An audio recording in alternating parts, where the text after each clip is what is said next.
We are also restoring the $64,000 cut there as well. If you flip over to 11.5.7, the next one down at the bottom, we're going to do an add here. We're providing funds for 2 auditors, 1 administrative financial assistant, and 1 training position there, $380,809. We just want to make sure that they have exactly what they need to make sure that everyone is following the rules and doing what they need to be doing. Department of Banking and Finance, be on page 9, 14.3.6. Man, it's quiet in here. This is dealing with the transfer of the industrial loan program. We did not have any legislation at the time, and so we're moving it back to the Department of Insurance until we see that the legislation does pass. Driver Services, page 11. The first change we have is at 21.1.6, Department of Administration. We are reducing funds here by eliminating some vacant positions, but we're going to maintain $131,579 here and reduce funds to reflect the governor's intent to eliminate 1 vacant warehouse manager position and the savings from the consolidation of a budget and grant position. Going down to 21.2.5, license issuance. We're going to maintain or put some money in here. This is an add for $207,000 for their vault security system. They've had some problems with folks trying to steal the money that they obtain from taxpayers, and we want to make sure that it is protected and that it gets to where it needs to go. So we've added some funds there to allow them to have security services there. 21.2.6, the next one down, you'll see that we are adding $700,000 back in there. This is for 19 driver examiners and to reduce funds to reflect the governor's intent to eliminate 12 full-time and 50 part-time vacant driver examiner positions. We just want to make sure that they have the people they need to make sure that our roads are safe and that they make sure the right people get the driver's license and they operate safely. Flipping over to 21.3.6, we are reducing funds by eliminating vacant positions. You'll see that we are restoring $111,000 there to the regulatory compliance to make sure that they're able to utilize their workforce where they need them the most. Flipping over to there's no changes in the Office of the Governor.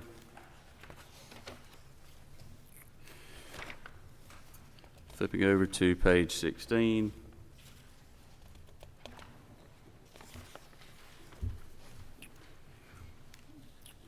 Office of the Commissioner of Insurance, 29.4.4 and 29.4.5.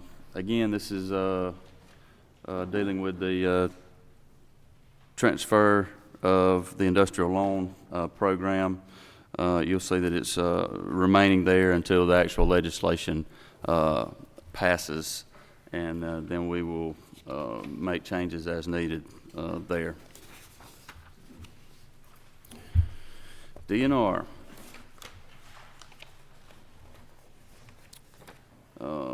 No real major changes in Department of Labor as you flip through there.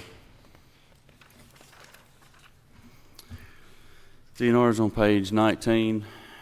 We're starting at 34.3.7. You'll see the first ad here under EPD.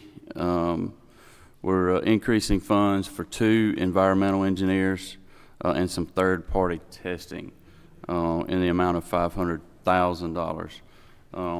And that's just going to be to allow them to have some extra resources to look after all of the environmental things that we have going on across our state. As our state continues to grow and do more and more and become more active, we just need to make sure they have what they need. 34.7.4, under law enforcement. We're restoring half the cut here to ensure that DNR's law enforcement personnel have what they need to make sure that Georgians are safe. 34.8.5 and 34.8.6. Again, we're just restoring half the cuts here. State parks are a revenue generator for our state. They're also a place that we spend time with our families, and it's a huge part of quality of life, and we want to make sure that DNR is able to keep them in great condition so that our people continue to go there.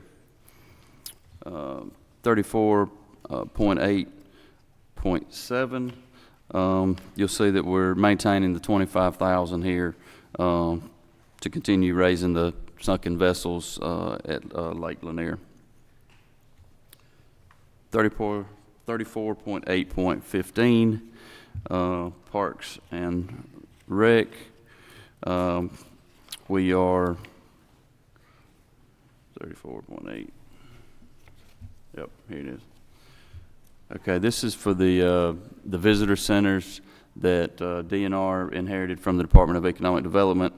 We are just making sure that they have the adequate funds they need to make sure that those are in good condition, and that when people come into our state, they are shocked at what we're doing there. And so we want to make sure that they have the funds there. So you'll see an additional add of $100,000 there to make sure they do what they need to do there. If anybody got any questions, just holler. But going on to Department of Revenue, there's nothing in state properties. Page 23 at 42.5.1. You'll see that there's just some funds picked up here due to the local tax officials' retirement. This is just based off of their expenditures. So we're able to pick that up at 42.8.6 under tax compliance. We're putting back $316,056 here into tax compliance so that the Department of Revenue doesn't have to eliminate 5 revenue agents and 2 auditors. These positions have a great return on their investment, both bringing in about $2.4 million each annually. And so we're definitely in times where we don't need to be leaving any money on the table, so we want them to be able to do that. Also at 42.8.9 in tax compliance as well. We're going to maintain 1.3 million and some change there for our FAST resource contractors. The governor's recommendation would have cut the number of FAST resources down to 2. But since these contractors ensure the state's integrated tax system, they're able to calculate what we are actually able to collect and needs to be collected. So we want to make sure that they have what they need to do. And I think also the FAST folks also provide some people to the state free of charge to help with that. And we want to make sure that that continues as well. And we don't want to lose those guys and girls. And that's all we have in revenue. Flipping over to Secretary of State, page 26. Georgia Access to Medical Cannabis Commission at 43.8.1.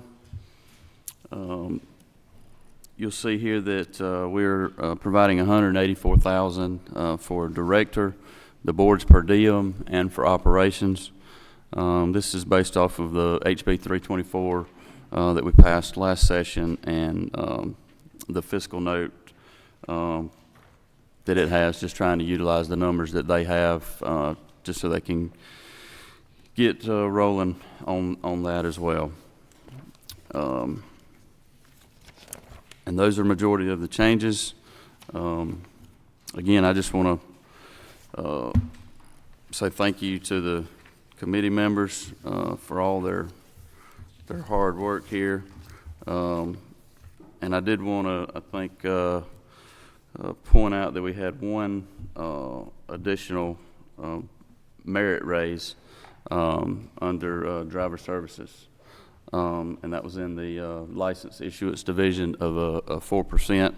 And I think as everyone else comes up, or 2%, I'm sorry, as everyone else comes up, you'll see that in some of the areas where we had high turnover rates and agencies were really struggling, and you'll see those changes or additions there. Any questions? Second. I have a motion and a second. Any discussion? All those in favor say aye. Aye. All those opposed? All right, you got a budget. Thank y'all for being here. Thank you, sir.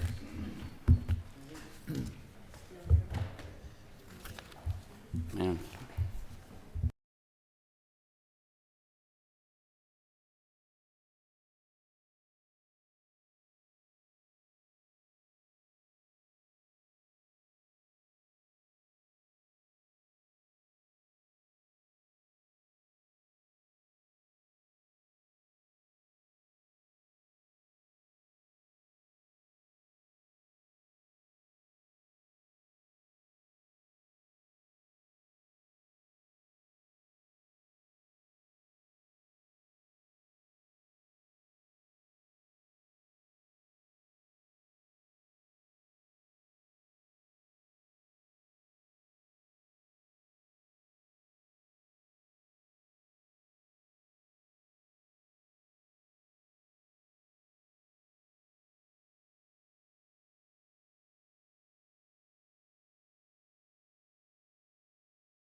We're going to try to continue and keep the appropriations subcommittees on schedule. So we'll call the Higher Education Subcommittee of Appropriations to order. And before you have your budget,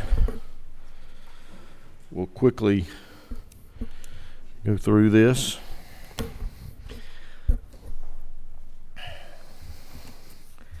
As we did, if you'll notice, and I'm going to go over this as far as section 41.1 and section 41.3. If you'll remember back in the amended budget, that we, with the ag experiment and the cooperative extension, what we did, these were a lot of these are jointly funded.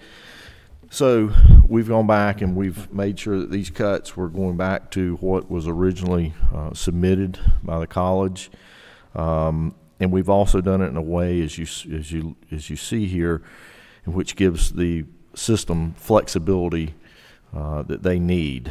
So in the end, the agriculture extension, ag experiment and cooperative extension, they were cut by about 9.8% in the original budget plan. We've reduced it to 4.4%, 3.4% and 4.4%, and have aligned these cuts to the plans again that each of these colleges had submitted as they had vetted these cuts earlier. If you'll look at 41.2.1, this goes back to the Department of Ag. You'll see later on in budget that this was actually going to be a pass-through. We said no, there was not a legislation that authorized this transfer. If actually USG has no decision making in the rate decision making process, that stays with the agricultural commissioner.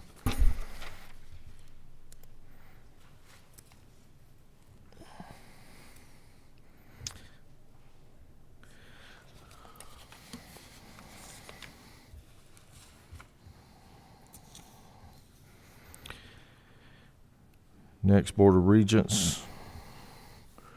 We've 41.4.5. We've reduced funds. There were some reduction in funds for operating expenses. We've added back a few of those cuts that reflects truly the plan for the Economic Development Lab. So we've reduced that cut.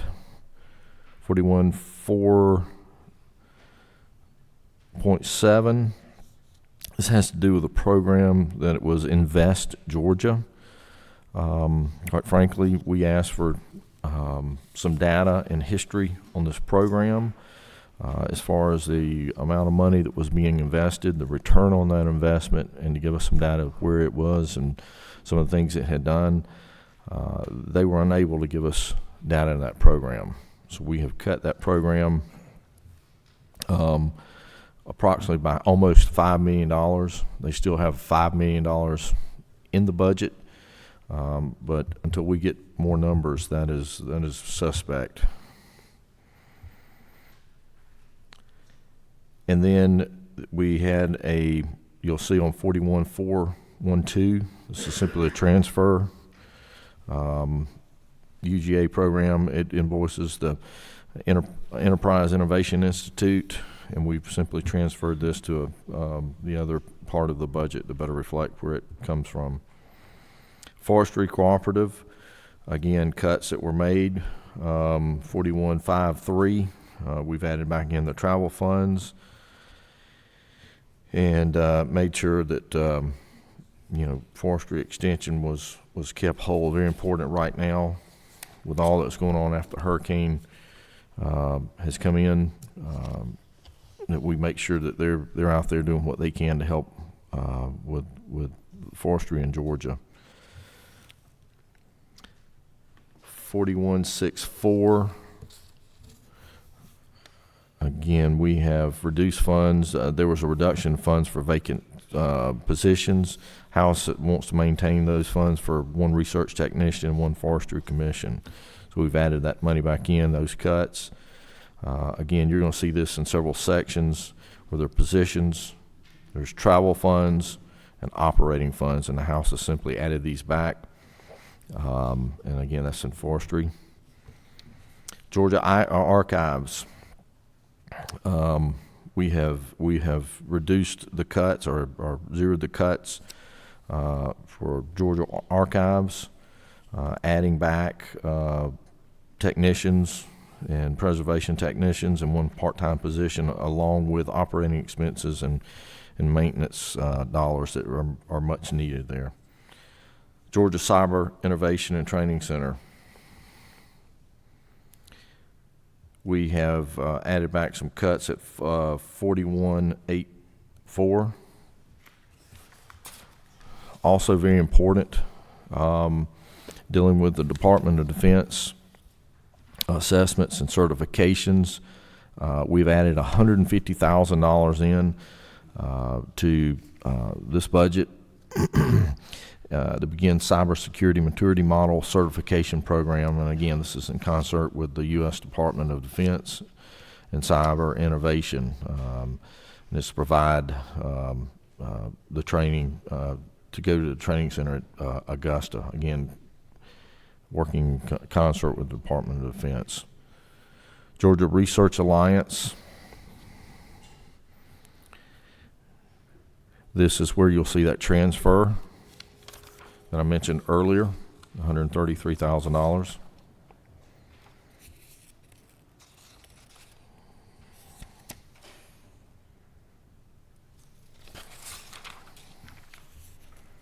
Keep going. Marine Resource Extension Center. As we said throughout the budget, there's still places where we've added back positions, travel funds, personnel services, and operating expenses. This is again an area in which we added these back, and that would be 41, 12.4, 12.5, 12.6, 12.7. Very important, 41.13.2, again, as we did in the amended budget. These are the medical residency slots. The recommended budget from the governor had cut about 30 of about 92, I believe, slots. We have added these back. Very important as we continue our policies to try to increase physicians in Georgia and make sure that we're graduating new our physicians and putting them in Georgia. So we're adding that money back.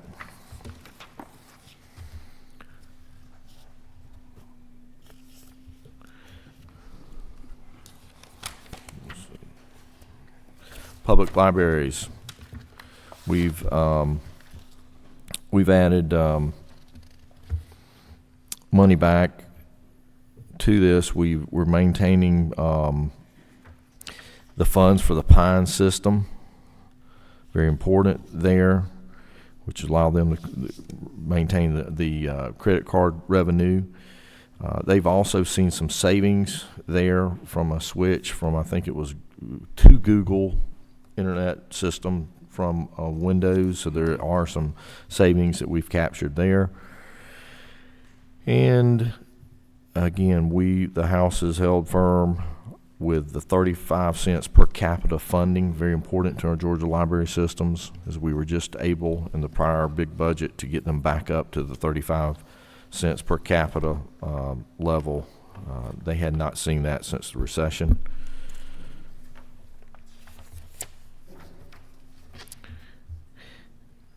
Next one would be 41.15.8.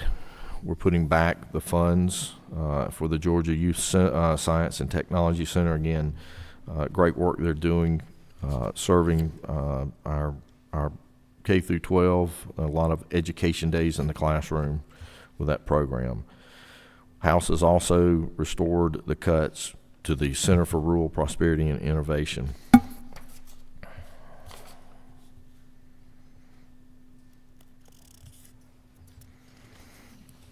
You'll see on 41.15.14, you'll hear in other budgets, what we have done here is we're seeing a line item come in as far as the Georgia Commission on the Holocaust from the Department of Community Affairs. You'll also see later on, we'll break that out, and it's going to be a pass-through item.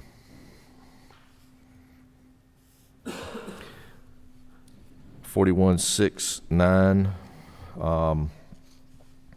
The House is saying no to the transfer for the university system, statewide administrative services from the teaching program to the Regents Central Office. The House says no. We do not see any savings or efficiencies in this move.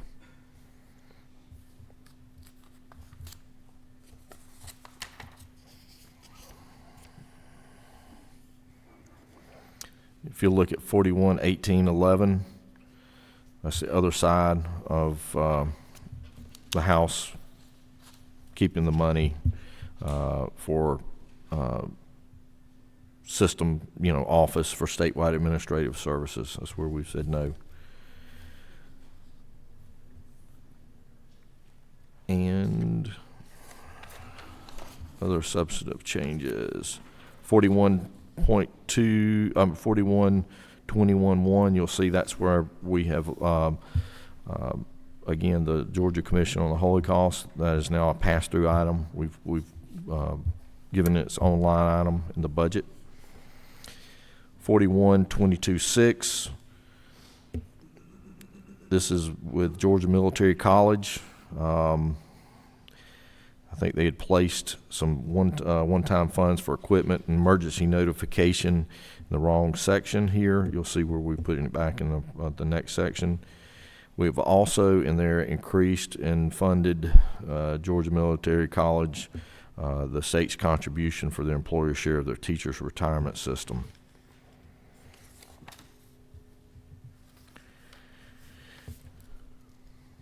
$41.23.4. That's the item I just referred to. We just put it back to the proper place in the budget.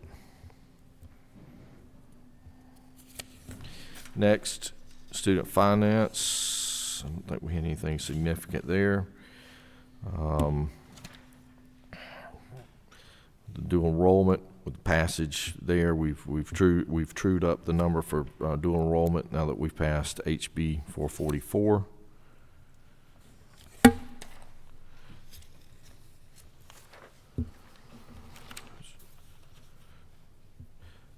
$44.91, there were true-ups there as far as the projected awards and the Hope Scholarship. That was just a true-up of numbers. 44.14 in the REACH Georgia Scholarship. I want to thank Representative Dickey. And I know he and I both are very big fans of that program. That adds another, we were able to find another $2 million to that program. That is a great scholarship program, and a lot of our communities are very, very vested in that program, have a lot of skin in the game, not only financially, but also with mentoring those students that compete for that scholarship. That should be it for student finance. Technical college system.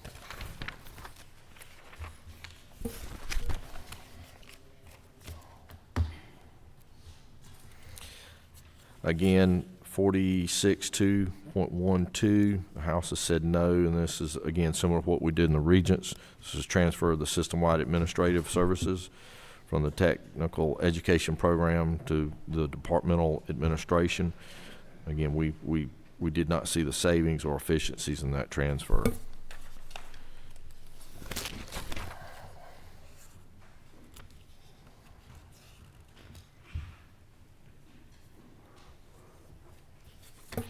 And I think we're getting close to the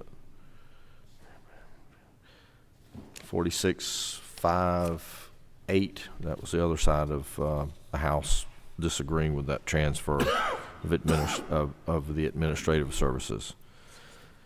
And then 46.6.9, we have added in $150,000 to provide funds for a rural technical worker pilot program under the technical college. And we're hoping that will expand the opportunities with the tech industry in rural areas of Georgia.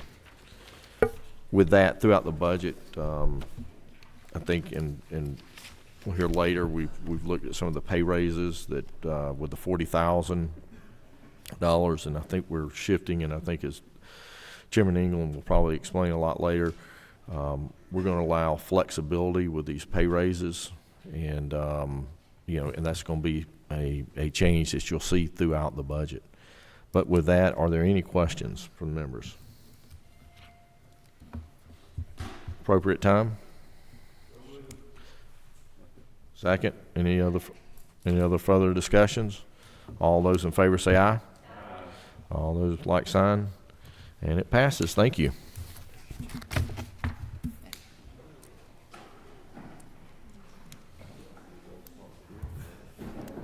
Just anywhere? Yeah.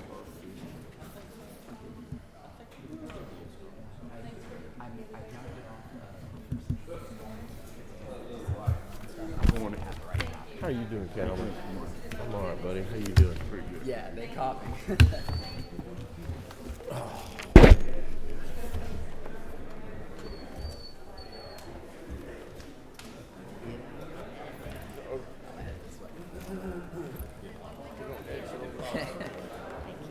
So you need to put arrows down. Is this where I'm supposed to?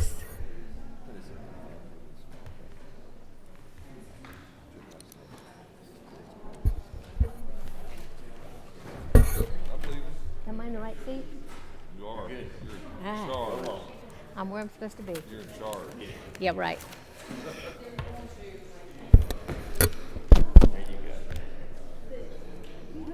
Good morning. I was looking for you. I was going to panic if you weren't here.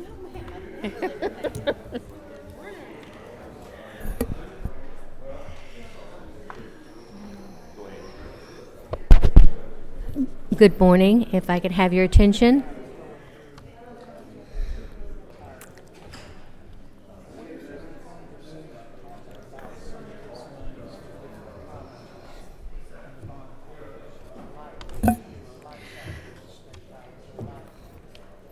Good morning. We'll go ahead and get started with the Transportation Subcommittee on Appropriations, and I want to thank Chairman England and the members of the committee and our House Appropriations staff. This was a great team effort, and thank you very much. The Transportation Committee on Appropriation recognizes that we are the guardians for maintaining the integrity of the revenue generated by restructuring of motor fuel tax and the addition of fees that were committed to for financing the roads and bridges for the network throughout our state. We have put $16.4 million in transportation-related fee collections back into the transportation projects. In this budget, you will see $15.9 million of those fees proposed to be used for motor fuel carrier compliance division at the Department of Public Safety. They are moved to the capital construction projects. Another $500,000 was directed to intermodal for the operation of the Sapelo Island Ferry. And because we know this is not the use of fees in line with HB 170's definition of transportation purposes, we've put those funds back into capital maintenance programs and returned the operation of Sapelo Island Ferry back to the Department of Revenue, where it is supported by state park funds.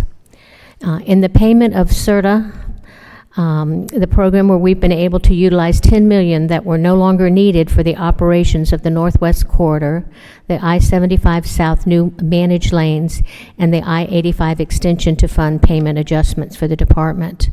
Since 2015 and the passage of HB 170, the department is delivering additional $1 billion worth of annually, and they are delivering these projects with the lowest headcount that they've ever operated under. These employees are administering construction projects and maintenance efforts on the state's 17,959 miles of roads, and they're assisting with the locally owned bridges and roads throughout the state. The bond package includes $50 million in bridge bonds, too. These bonds will finance the replacement and rehabilitation of our state systems of bridges, freeing up motor fuel funds to help local governments repair and replace bridges on the local systems. Locally owned bridges are accessed by every citizen, our children on school buses, our farmers, and manufacturer goods that are distributed through this system. We no longer charge the governor's recommendation to increase, we have no change, I'm sorry, to the governor's recommendation to increase funds for the express operations. This $3.4 million investment will help the express programs continue to deliver reliable transit operations for its ridership of over 44 counties. This service provides connection between 3.4 million residents and 375,000 jobs, and it moves 55 million miles of congestions from the metro region in the interstate annually. We'll start with looking at 47.1.2. This is the transportation fees taken for use for motor carrier compliance of the Department of Public Safety. And this will be where it belongs. And per Legislative Council, we need to spend these funds appropriately. We can move on to 47.2.1. That was a reduction to show the $1.9 million to balance motor fuel across the state is being used to actually show and identify the pay adjustments that were made. If you'll look at 47.2.2, this money was allocated to the intermodal program for the operation of the Sapelo Island Ferry. Because this use is not in line with the definition of transportation purposes in HB 170, which we passed in 2015, per Legislative Council, we'll be moving those back to the other department. If you look at 47.3.2, again, this is the absorption that the department had been doing in our 2020 budget, and this will annualize it, showing these pay-based increases.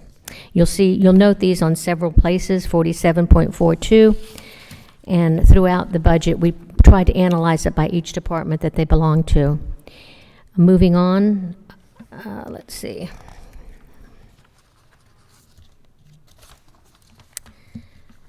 47.12.3. This is the State Rolls and Toll Authority no longer needs this money to operate and manage these managed lanes. This money was being allocated and utilized to show those 2% pay raises for the DOT absorbed last year. It will now be shown. This budget continues investing in infrastructure and mobility for our citizens. And most importantly, this budget reflects proper use of the transportation revenue generated since the passage of HB 170, and it confirms our commitment to assuring that those dollars are invested in infrastructure as intended when the General Assembly passed this legislation. Do we have any questions? If not, all in favor say aye. Aye. Thank you very much.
Good morning. I want to go ahead and call our Health Subcommittee of Appropriations to order, and we'll begin with our budget presentation. As we do want to make a couple of comments before we start. The House approach to the fiscal year 2021 budget for Medicaid, Peach Care, Public Health, and the healthcare workforce was twofold. First, to restore and maintain the progress we've made over the past several years in committing significant resources to help ensure adequate health care services are available to citizens in all of our 159 counties. Secondly, to strategically commit funds where we believe they can have a significant short-term as well as a long-term impact on the well-being of our children, the elderly, and those in need of health care in this state. And having said that, I'm going to go ahead and begin running through the changes. There are quite a few of them, so I'm going to move quickly. If you will look first on 17.4.3, we're saying no to that cut and restoring this money for the Rural Health Systems Innovation Center. 17.4.4, we're catching the $500,000 that was put in there for the federal FQHC startups last year, and that's tied to 17.4.5, where we're recommending 2 new startups. One would be a primary care in Wayne County, and one would be a school-based center in Irwin County. And 17.4.6, this eliminates one-time funds for a grant program that was started last year, that those funds have not been spent, so we're able to have a savings there. 4.7, this provides funding for the charity clinics, and 4.8 is increased funding for the rural hospital stabilization grants.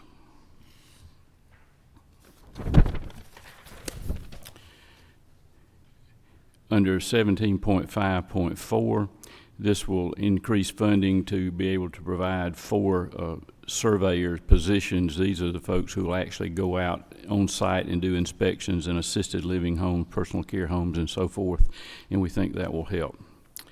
17.7.8, this is an increase to expand the quality initiative programs for nursing homes who do quality care.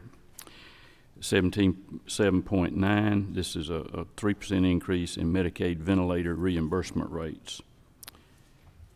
Under low-income Medicaid, 17.8.1, there's a slight reduction there. This is in the growth funds, just a later number there to true that up.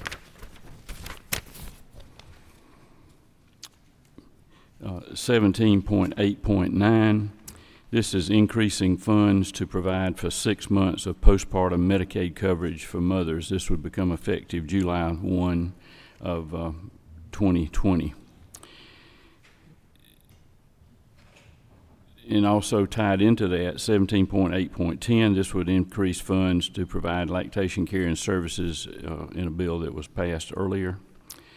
17.8.11, this would provide reimbursement rates to select primary care codes, some 100, over 100 codes for our primary care doctors, and this will help the doctors as well as the hospitals. 17.8.12, this is to provide funds reimbursement for silver diamine fluoride. This is for the children to help reduce the decay in cavities. Under Peach Care, 17.9.3, this is just saying to use the funds that we provided in 17.8.12 for that service for the children.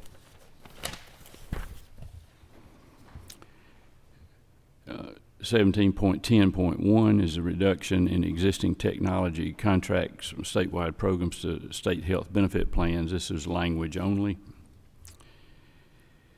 17.12.1, this is a truing up of the increased funds for the 133 residency slots. Actually, that number is 185, so we're truing that up to take care of that. 17.12.2, a slight adjustment there in a true up of the FMAP number.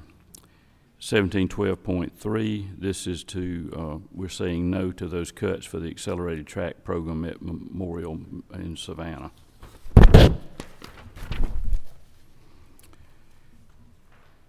17.12.7, reduce funds to fellowships at Augusta University. We're saying no to those. 17, 12.9, 12.10, 12.11. We're also saying no to those cuts in the fellowship programs there in Augusta. 17.12.12, this is to provide funds to match federal fund startup for a rural psychiatric residency program at Colquitt Regional Medical Center, and we're in partnerships with the locals down there to start up that residency program. 17.13.2, this we're saying no to the reduction in the funds of the Mercer School of Medicine operating grant. Same thing with 17.14.1 at Morehouse, saying no to those cuts there. The 17.15.1, we're saying no to reduction in the loan repayment program for rural advanced practice nurses, dentist assistants, and physician programs on their loan repayment.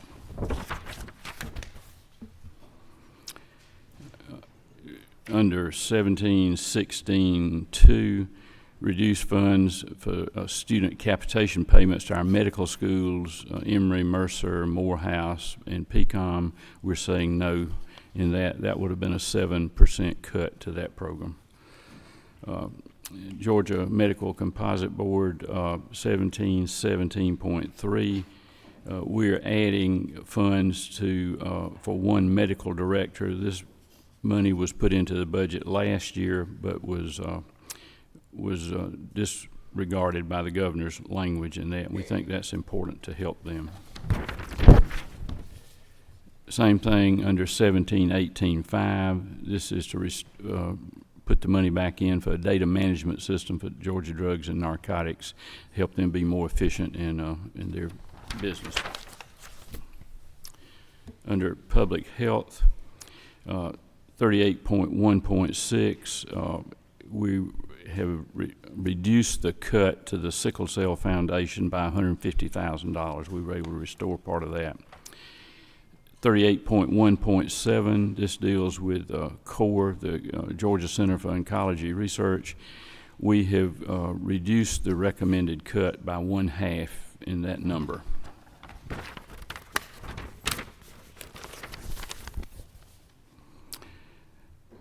$38.3.7, this would be a slight adjustment there in that reduction of funds for 14 vacant positions, and we enumerate those positions there and true up that number. 38.3.9, this is really a budget bookkeeping area adjustment, and you'll see this, it ties to 38.12.3 relating to the Fulton County Board of Health. 38.4.5, this is under emergent preparedness. We're saying no to that cut because we feel like that we don't need to reduce any of the funds to the emergency preparedness right now with the coronavirus that we have in this country. 38.5.4, we're saying no to the reduction in the hepatitis C testing kits. 38.5.5, we're saying no to the reduced funds for the Georgia Poison Center. And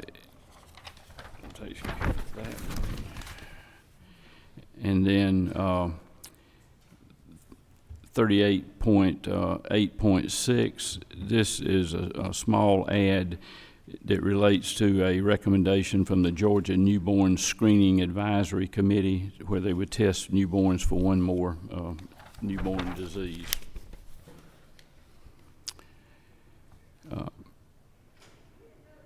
38.9.7, this is the increased funding for the first year of a 3-year pilot program that deals with individuals with high risk of HIV. 38.10.3, we're saying no to the reduction for these 3 vacant positions because these positions are filled. And we feel like they ought to be funded. 38.12.3, this was a 7% recommended reduction to the county boards of health across the state. We are saying no to that and reduce that cut from 7% to 3%. And then 38.12.4, this deals with Fulton County that I mentioned to you, ties back to 38.3.8, which is just really a budgetary bookkeeping entry. under the Georgia Trauma Commission, 38.15.12, we're saying, it says reduce funds to contractual services. We're saying no, use the $1.6 million in existing funds to support Grady Memorial's hospital efforts to do the continued program of coordinating the emergency room entrance for the 13-county metro Atlanta area. And that's the cuts on the tracking sheets. And just want to say that, you know, we've made a number of changes to the governor's recommendation in his budget. Many changes have been to restore cuts to programs the House and the Senate have worked hard over the past several years to build up, with a goal of that all Georgians have access to quality health care. Access to make sure that not only their families thrive, but their communities thrive as well. We've also added a few items to help address critical needs such as maternal mortality, assistance to our rural hospitals, supporting our medical education programs, to adding more critically needed doctors to our communities. We look forward to working with the Senate and the governor to pass a budget that promotes access to quality and affordable health care for all of our citizens. We have the budget. Any questions from the committee? Could we have a motion?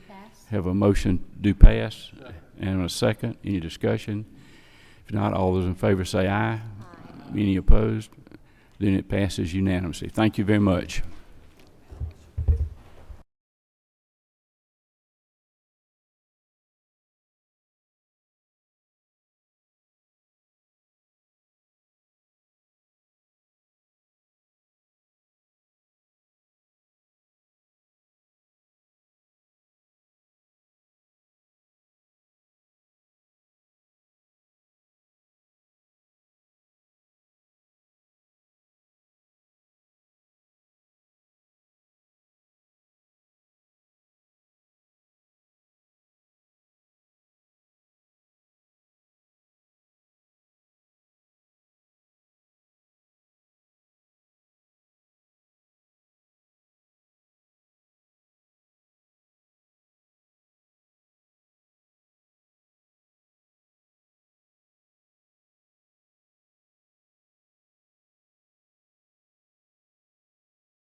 think everyone's here.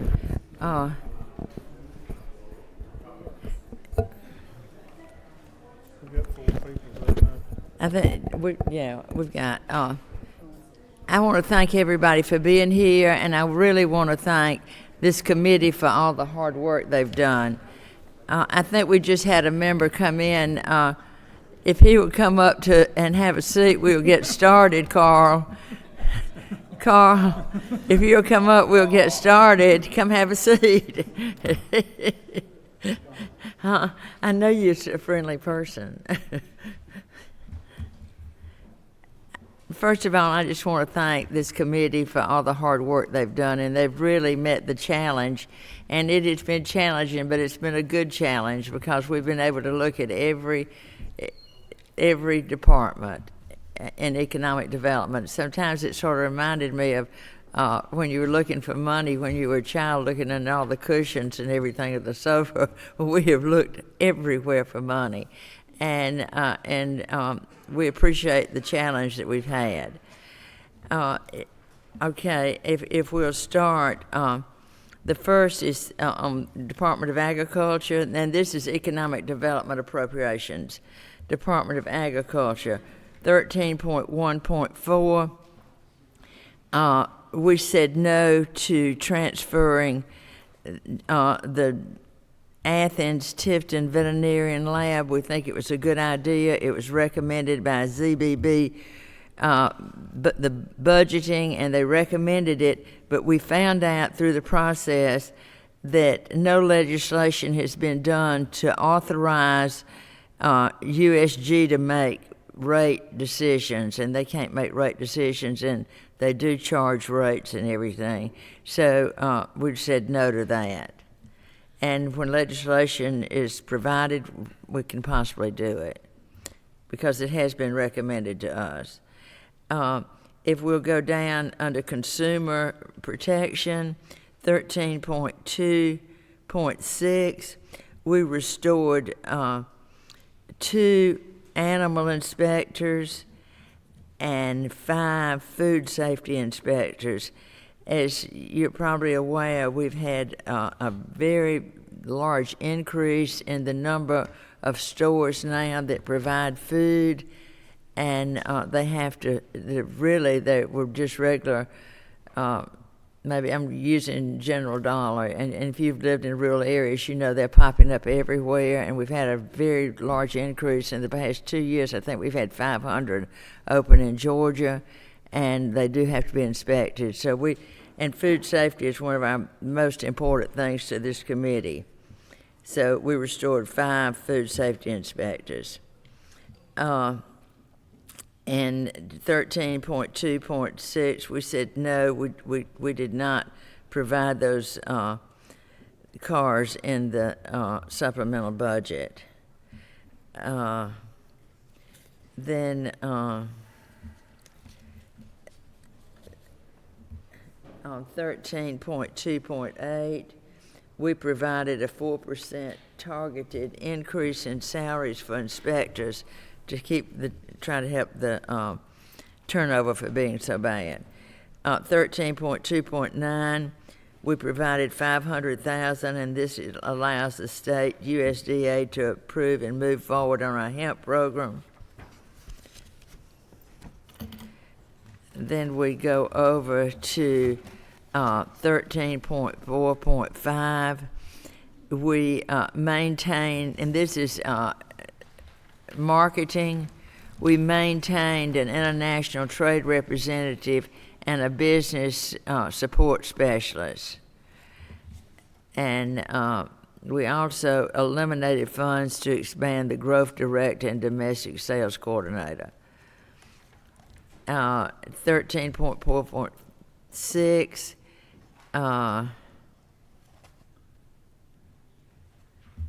we maintained the Georgia Grown program and the developing of the Georgia Grown website.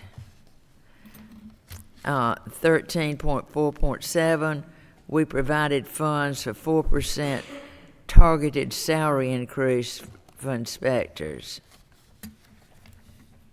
Continuing on agriculture, And this is a poultry veterinarian diagnostic lab, 13.5.2. We reduce funds, we maintain funding for emergency equipment and finishing the building, but we reduce the funds for operating cost.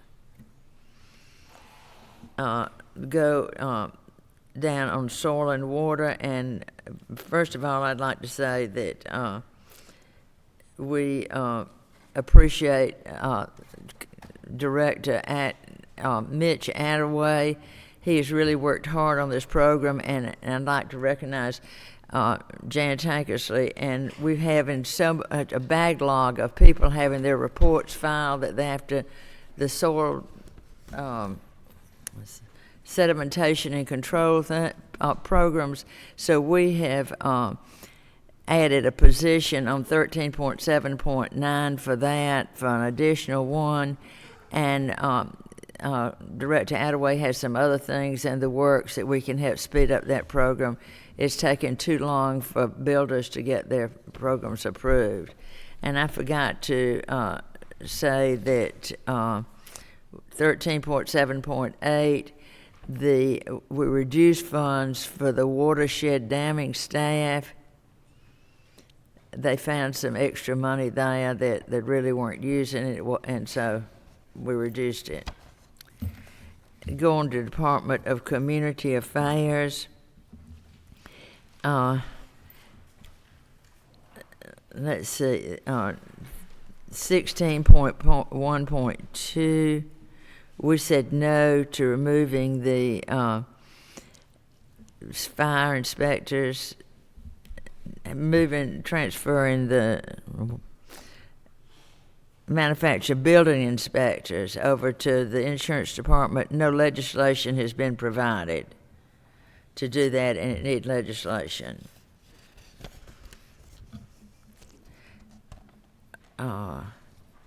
The next change is that one thing you might be interested in, we had eliminated the funding for the blight removal and enforcement program because it never did get off the ground over in DCA. They did not have time to implement it, but we have transferred that money, that program, over to the natural resources in the solid waste trust fund. This met the recommendation and the definition of what solid waste trust fund does, and so we've moved it over to Department of Natural Resources.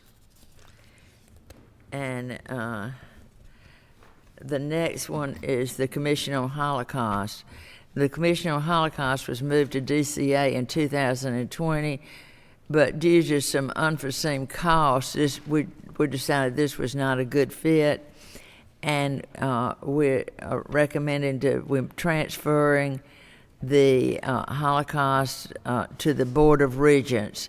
This is really an educational program, and we feel like that they will have found their home, and it'll be a standalone company to the board, agency to the Board of Regents. 16.12.5, we said no to that cut because there's no savings to the commission transferring it to the attached agency.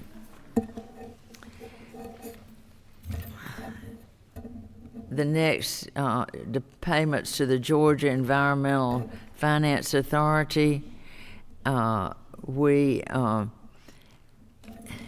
reduced the cuts, and we restored half the cuts to the Water Planning Commission. We restored half the cuts to the Resource Conservation Development Districts, and half of the cut to the Georgia Rural Water Association. And we realize the importance of this, and we're hoping that the Senate will find some money and restore their full funding. And also, I don't know if you're really familiar with the Metropolitan Water Planning District, but they are charged with doing our 5-year water plan, and the 5-year water plan is coming up soon. So we added $275,000 to the Metropolitan North Water Planning District, and we hopes that the other half will be found in the Senate. 16.6.2, we said yes to this, and they are utilizing existing funds for the Appalachian Region Commission assessment, and the state pays a portion of that by One Georgia, and we're directing One Georgia to pay the full assessment, because we feel like that the mission of Appalachian Region Commission goes along with the development of rural areas. And there's a hope that we will have other counties that will be included in this in the near future. The next change, and I think that's all the changes in economic development. That's all the changes in community affairs. Now we're going on to economic development. There's only one change in economic development, and that change is found on 23.9.5, the funds for the Georgia Historical Marker Program, and they have requested, we reduced it to $50,000, and they've requested that we change the language in the appropriations to read Georgia Historical Monuments Association maintenance of the state marker program. They keep of all the historical monuments and markers in the state, and when we turned it over to them, that was the purpose of us funding the Historical Association to keep up these markers. And we restored half the cut and hope the Senate can find some more money. And that's the only change in economic development. The Forestry Commission, 26.1.6, we maintained the funds for the equipment maintenance and reduced the funds for personal operation expenses. Forestry Management, 16.2.4, we reduced the funds for personal service to reflect the projected expenditures, and they're going to lapse the positions for 1 month before they start another hiring position. 16.2.5, we maintain funds for equipment maintenance and reduce the funds for operating expenses. 26.3.4, we maintain funds for equipment maintenance and reduce the funds for regular operating expenses. As you remember, we've just bought a whole lot of new equipment, I think about $7 million of new equipment, and we've got to make sure that that equipment is maintained.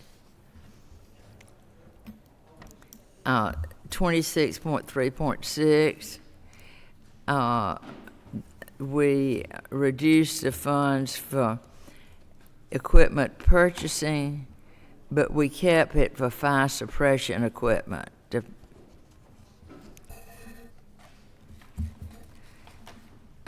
And I think that's all in forestry. Public Service Commission. One thing that we've realized when we've gone through this budget process, that from 2008 to 2020, the Public Service Commission budget has only grown by 1%.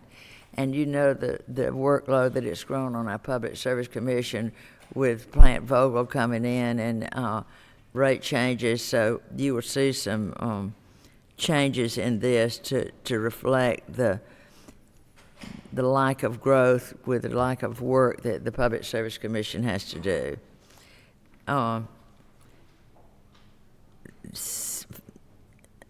That's 40.1.7.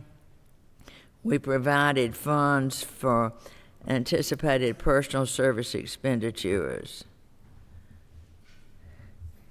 40.2.3, we provided funds for 2 inspectors of call before you dig.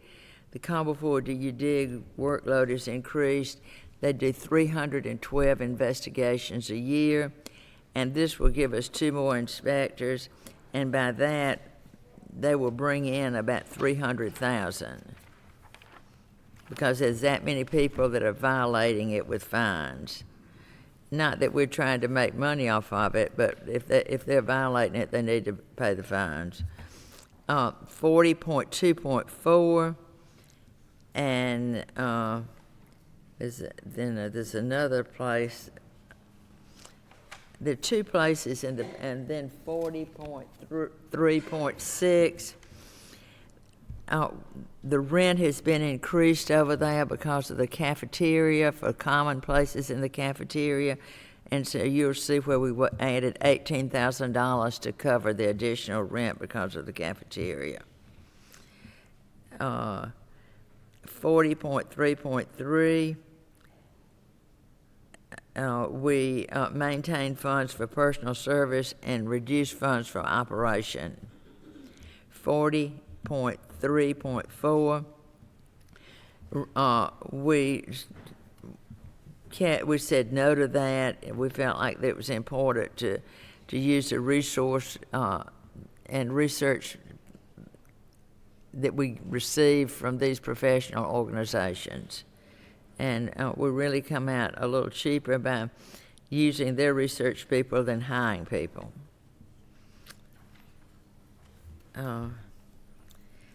I just appreciate and I think that's it. Do I have any questions? And I don't, if I don't have any questions, I just want to say that I'm really happy of what this committee's done to give back food inspectors and animal inspectors. I'm sure we've done a lot of good things, but that is really close to my heart, to make sure our food is safe. And I just want to thank them for their hard work. And Representative Tankley, thank you for your hard work with soil and water. And every one of y'all have worked real hard. And I just don't want to leave anybody out, but thank you. And we have a great committee, and if people want to know what you've done since you've been here at the session, you've worked on the budget, because we have worked. But thank you so much. At this time, do I hear any motion to accept? Do I hear a second? All in favor say yes. Yes. All opposed? Thank you. The budget's accepted.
Good morning. I know we're operating on a pretty tight schedule here, so I want to pull everybody together because this is going to be one of the most important parts of our budget this year, so I want you all to hear what I have to say. First of all, I want to start off by thanking Chairman England, our House budget team, every single chairman that has worked together to help find funding, to allocate resources to human resources, and especially Michael Polachek sitting next to me, who does such a good job. I want to thank the members of the subcommittee for your hard work over the past several months. I want to thank Governor Kemp. You know, he took us to a place that I don't think any of us particularly knew this summer that we really needed to go to. But his recommendations made us take a deep dive into the programs, identify efficiencies, and to see how we can best maximize Georgia's tax dollars in a way that will continue to serve the citizens of our state and their needs. Since the governor presented the budget, as we looked at the 21 budget, this budget particularly, after the agency spoke to us, the committee listened to over 6 hours of very personal, heart-touching testimony. That was a long time to sit and listen, but they greatly impacted the choices that we made, along with the countless emails and phone calls from concerned constituents across the state, both urban and rural. These citizens shared their concerns about how the reductions would impact them, would impact their families and their communities. In reality, we've heard these same concerns for many years now, and as a result have continued to conservatively invest into services that efficiently meet the needs of vulnerable Georgians. They may not impact you personally, but they impact someone you love, a family member, a friend, or a neighbor. Anything from services for behavioral health and developmental disabilities, to foster care, to elder abuse, and our veterans, the agencies that are impacted by these appropriations of state funds are essential for the people of Georgia to move forward and to be the best that they can be. At this time, I'd like to invite everyone to follow along in the tracking sheet.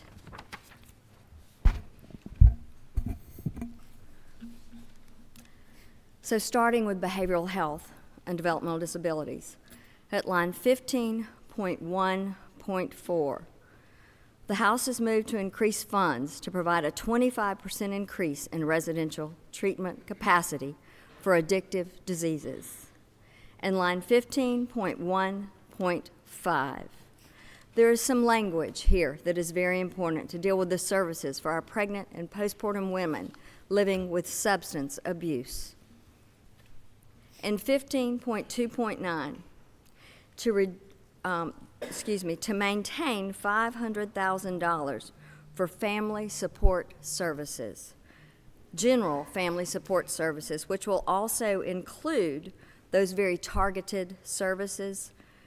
DBHDD needs the flexibility to assess which contracts will best utilize this funding and to include those like Bobby Dodd, Easter Seals, and other providers, but use their wisdom to impact those groups that most need it at that moment in time. The next is at line 15.2.11, to maintain one filled behavioral health counselor, one filled community habitation worker, 2 filled social workers, and reflect the governor's intent of these positions. The next is at line 15.2.12. The House will increase the now and comp waivers, a total of 100, 60 comp and 40 now. This is very important as there are 6,314 currently on our wait list. This will help many of the people that I know have reached out to each and every member. At line 15.2.13, this will begin what you will see throughout this budget, which is to target very specific employees, not only with a merit-based pay increase, but And this one particular will be a 4% targeted salary increase. These are some of our highest turnover rate employees, a rate at 48% in the past year. It's very important that we address this. So that will be a total of a 6% targeted salary increase. 15.3.5. The House will maintain also much more specific positions, outlining them here in this budget, to restore 2 of those 14 positions because they are at risk particularly of not transferring into a comparable position at the same location. 15.3.7, this is another 4% targeted salary increase. This turnover rate needs to be mitigated, 48%. We need to keep and inspire and encourage those employees that are trained and hired by our state. The next is at 15.4.7. This mirrors what we did in the amended under provider support and training. 15.4.10. This will maintain funds for behavioral health core services. The House proposes to add $8,341,192. This will bring us back to the exact dollars that we left here last year for the very important core services that for years and years we've worked to build. 15.4.12 is another 4% targeted salary increase on top of the 2% to bring it to a total of 6 because of a 48% turnover rate. And 15.4.11, this will annualize the funds for statewide crisis beds and infrastructure capacity, maintaining 95 beds. Next, at 15.6.4, will also mirror the amended. The House will reflect the importance of Marcus Autism Center with the addition there to result in treating the 20 children that would not have had treatment and to help maintain the employees and staff that also need to be there. This will bring us to a $1.5 million total increase for Marcus.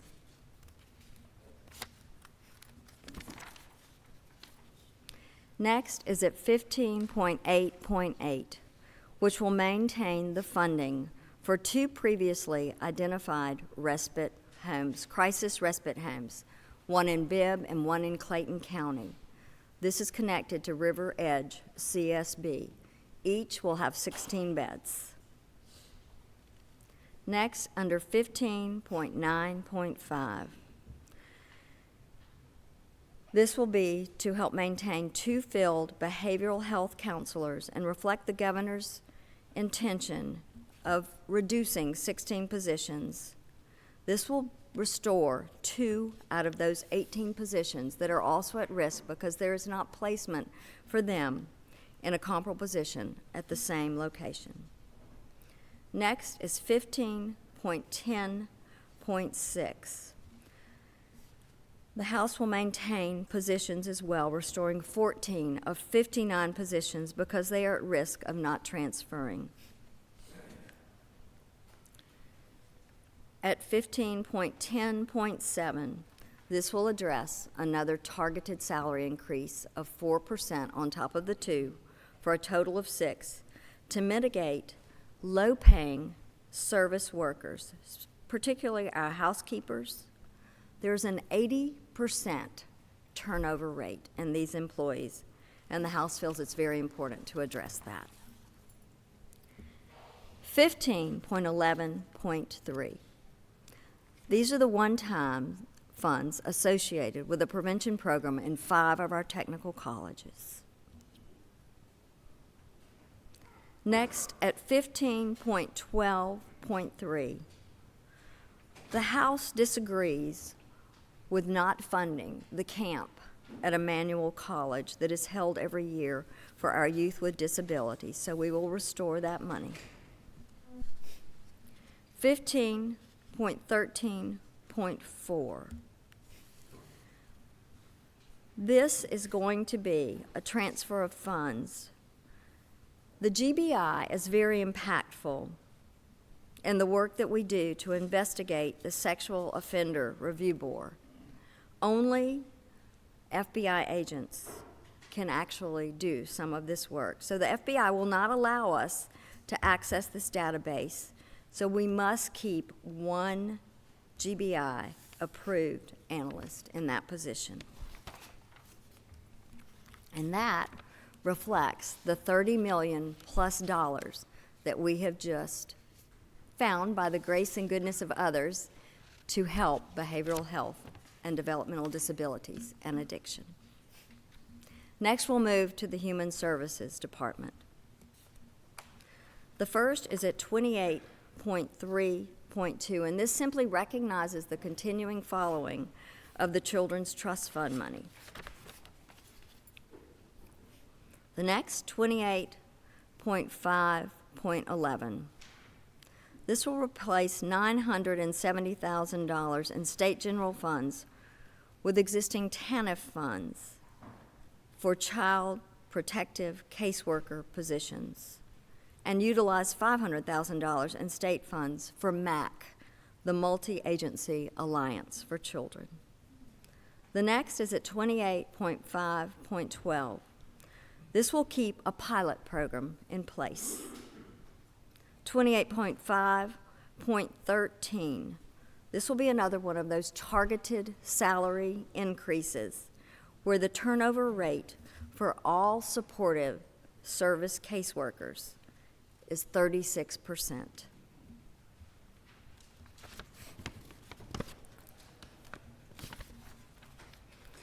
$28.7.12. The Georgia Memory Net project. The House disagrees and will make sure that that money is there to affect our ongoing efforts to address the challenges of all things that affect Alzheimer's, and certainly any challenges to the brain and mind that we can address. The next is 28.9.2. Under Elder Community Living Services. This will be a transfer of funds. We disagree. 28.10.4. The House will also disagree, and that is recognizing the last measure that I just spoke about. 28.12.6.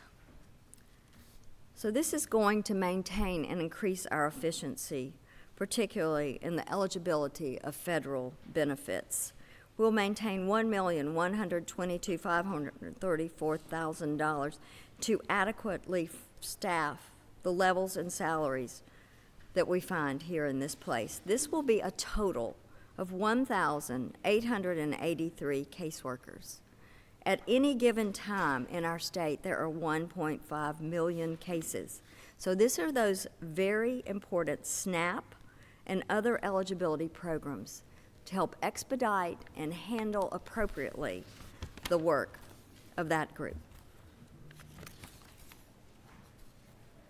28.18.3.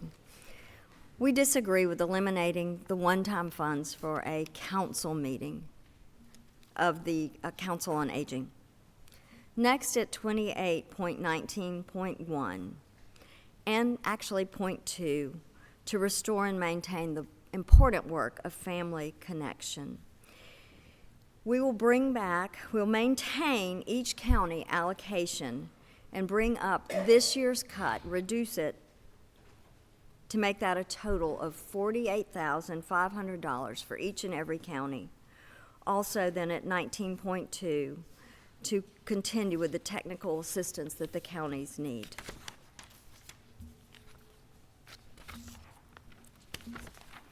And that will take us through the Human Services Department. In Veterans, There is only one change in the last line, 48.4.5, and this is another one of those very important targeted salary increases for our field service officers who have a turnover rate of 36%. We will continue to increase and try to look out for them so they can look out for our veterans as well. As I said earlier, just to reflect a moment, the subcommittee worked so hard, and I'm so proud. I'm so proud of the work that we did. As you can see, I've watched your faces. I know many of you that are in here also testified in many of these subcommittee meetings. This is huge to restore $38 million into program services and jobs spread across these various agencies, including over, as I said, $30 million for the Department of Behavioral Health and Development Disabilities. The response is increasing and the demand for these services. To reflect that, here's just a recap. We increased the state's residential treatment capacity for addiction by 25%, adding 44 new beds. Fully restoring the behavioral health core services, which expands the statewide safety net for Georgia's most vulnerable. Adding 100 now in comp waivers. Add 2 new crisis respite homes and restoring funding for the Marcus Autism Center to address the mental health needs of our children. Providing $500,000 for MAC, the Multiple Agency Alliance for Children. Restoring 22 currently filled positions in DBHDD. And providing additional salary increases targeting the high turnover positions impacting 3,788 frontline employees within the DBHDD, DFACS, and veterans offices. I thank each of you for the work that you've done to help these very, very important services have the opportunity to be reestablished. Are there any questions? Not seeing any, I would entertain a motion. We have a motion and a second. Any further discussion? If not, all in favor, please signify by saying aye. Opposed by like sign? Thank you so much for your support. We are adjourned.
Good morning.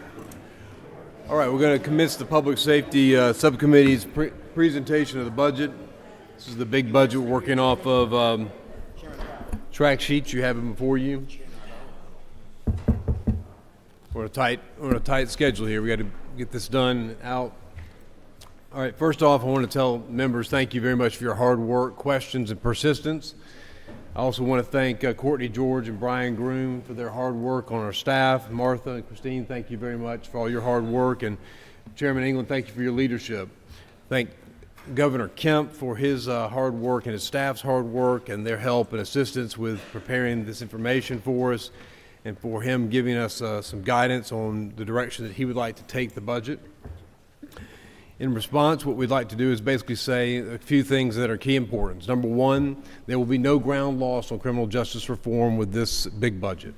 Number two, accountability courts have a 75% success rate. There are 570 nonviolent offenders who can be helped through the program in the years to come. 3 out of 4 people who go through accountability courts do not recidivate. We're going to restore about $1.5 million and add another $1 million just to address crime lab backlog. There are 45,000 pieces of evidence that are in the backlog, and we're going to try to help GBI address that with this budget. Sexual assault victims will not have to wait months for those kits to be tested. We're going to put money in the budget for that.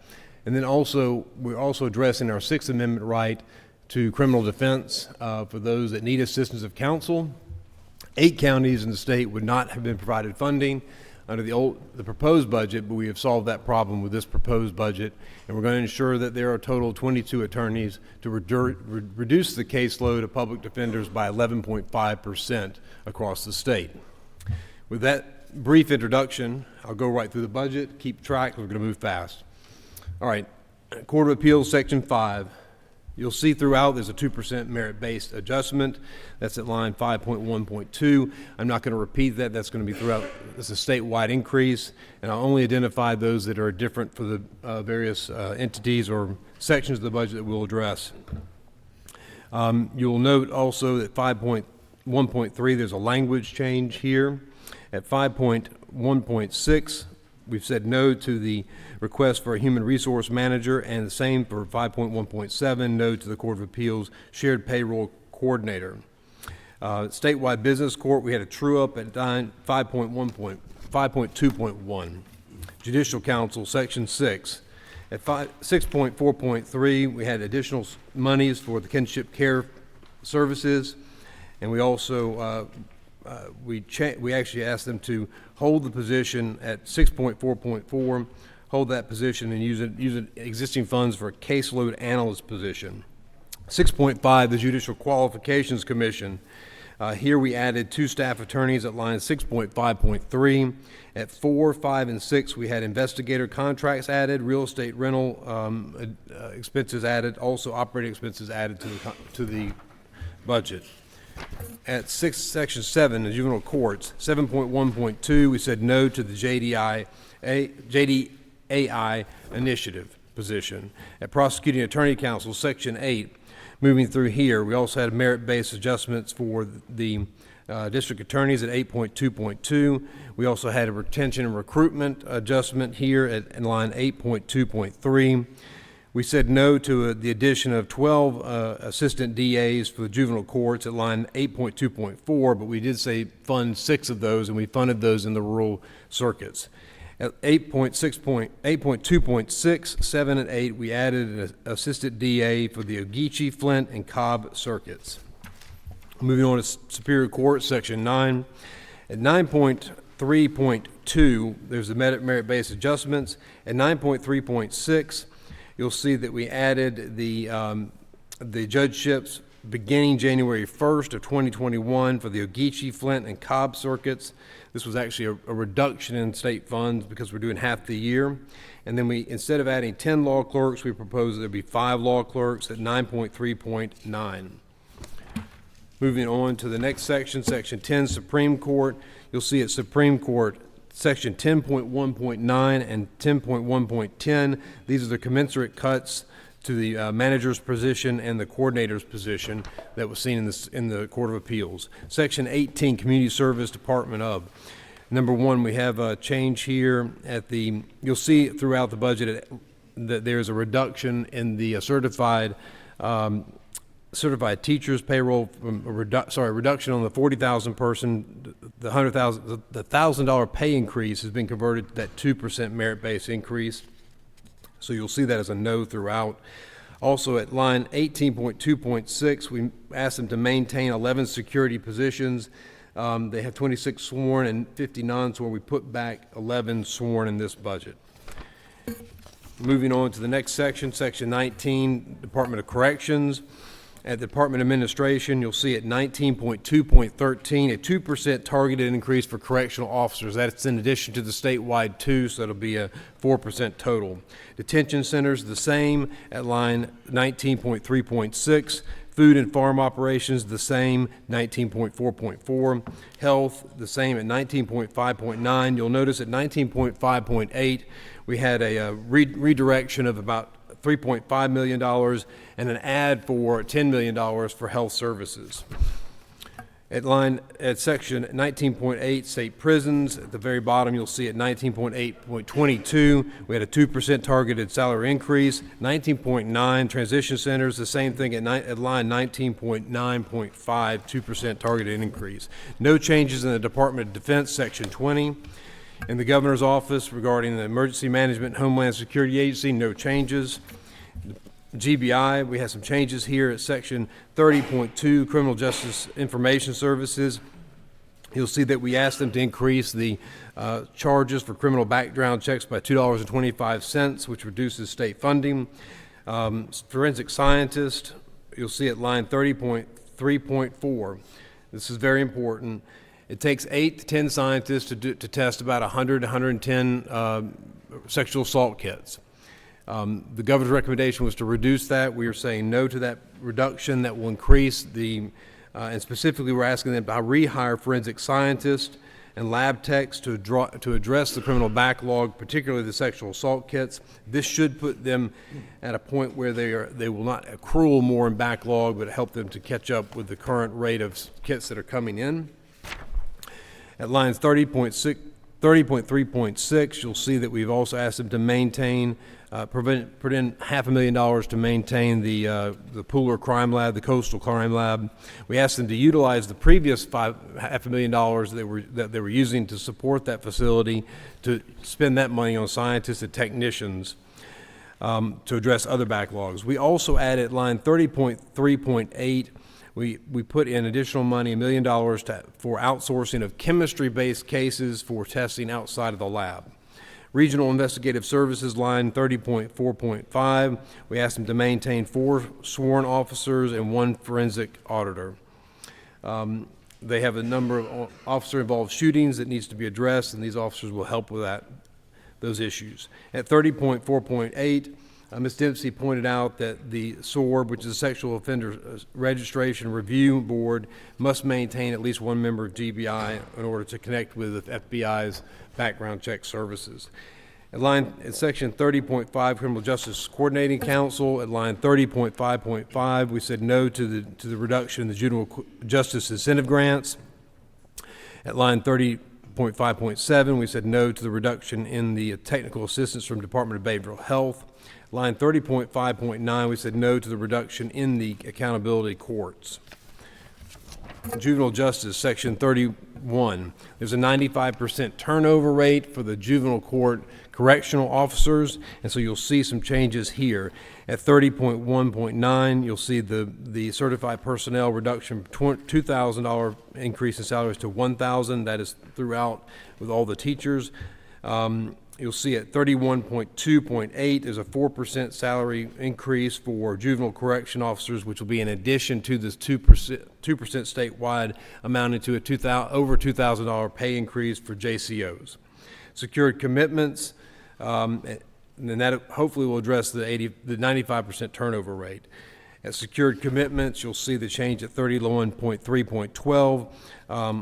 Regarding the teachers within the system, you'll see 31.3.13, the 4% targeted also at 31.4.10, and then the reduction on teachers in the DJJ system at 31.4.9. Department of Law, 1 change there at section 33.1.9. We asked them to maintain 5 staff attorney positions and 8 support staff. At section 35, pardons, paroles, you'll see a change here. These are all true-ups at line 35.1.6, 35.2.4, and 35.2.9.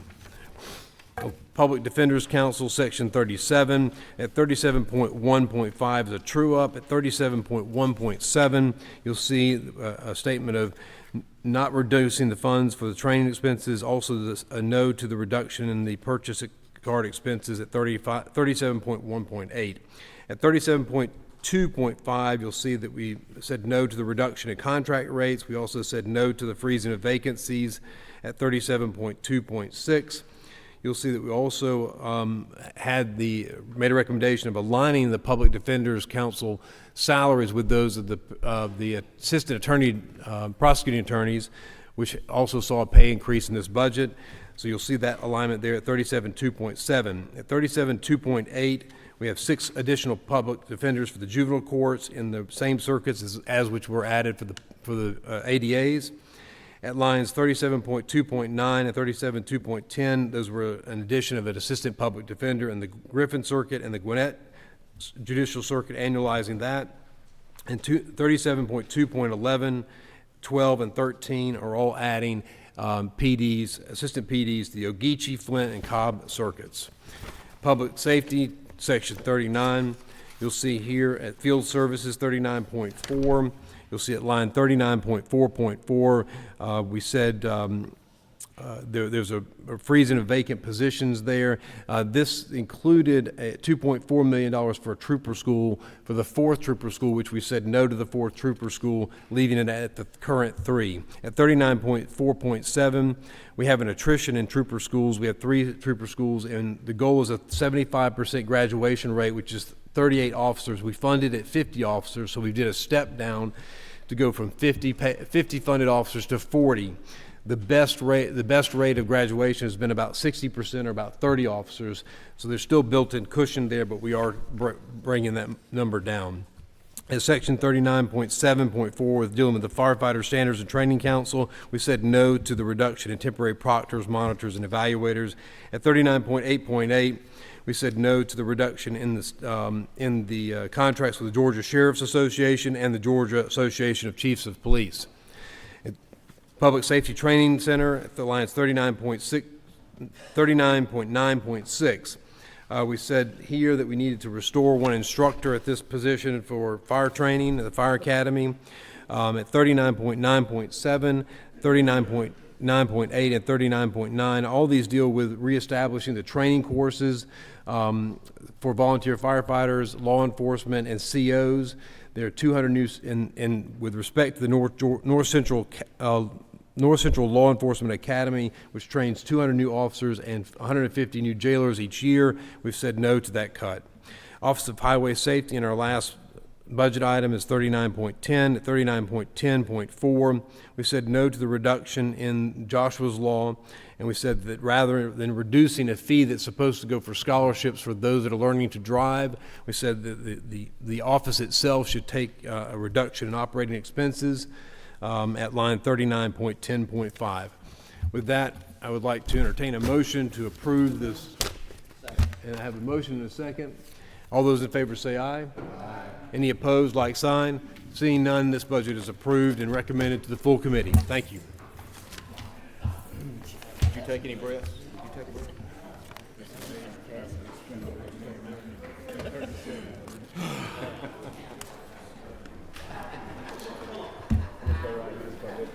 How's that?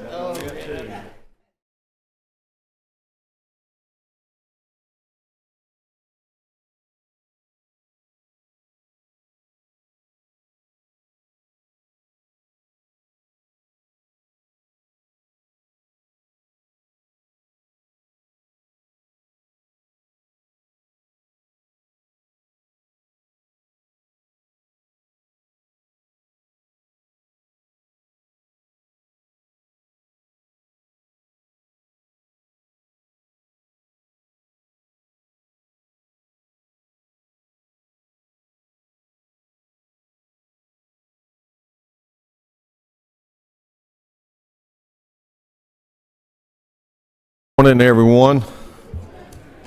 Well, it's 8:50, so I'll call our Education Subcommittee to order.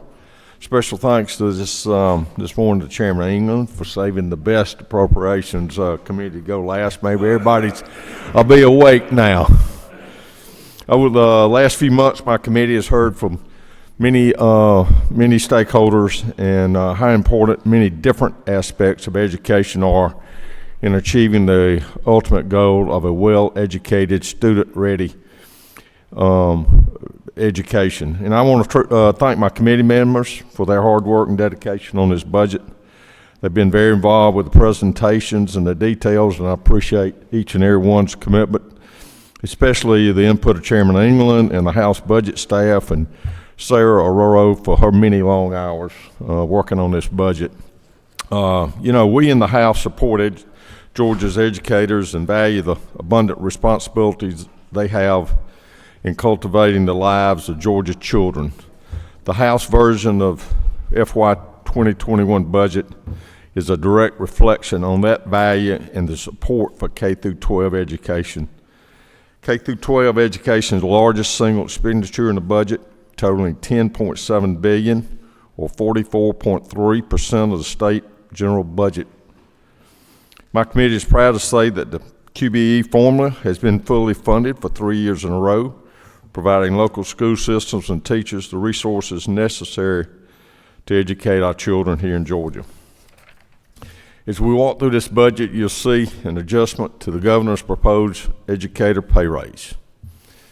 We had to balance our needs in education and the proposed educator pay raise with the needs of other state agencies and their employees in positions that experience extremely high turnover rates, and also provide the essential services to Georgians. The governor recommended a $2,000 pay raise, educator, and a pay raise we know very much they deserve. The pay in the House version of this budget will be $1,000, which is a 2.7% increase on the base teacher salary. When this pay raise is combined with the raise from the 2020 budget, it represents an 11.7% increase to the base teacher salary. This budget also supports teachers and students by fully funding the school counselor ratio at 1 to 450 for all QBE student categories. Teachers and school counselors work hard hand in hand to support each other. The $24.8 million added to this budget will fund about 540 school counselors across Georgia. So let's walk through the budget now. Pre-K program, 23.3.6, restore funding for information technology staffing and services and Georgia Family Connections Partnership, total $410,000. 22.3.8, maintain funding for pre-K specialists.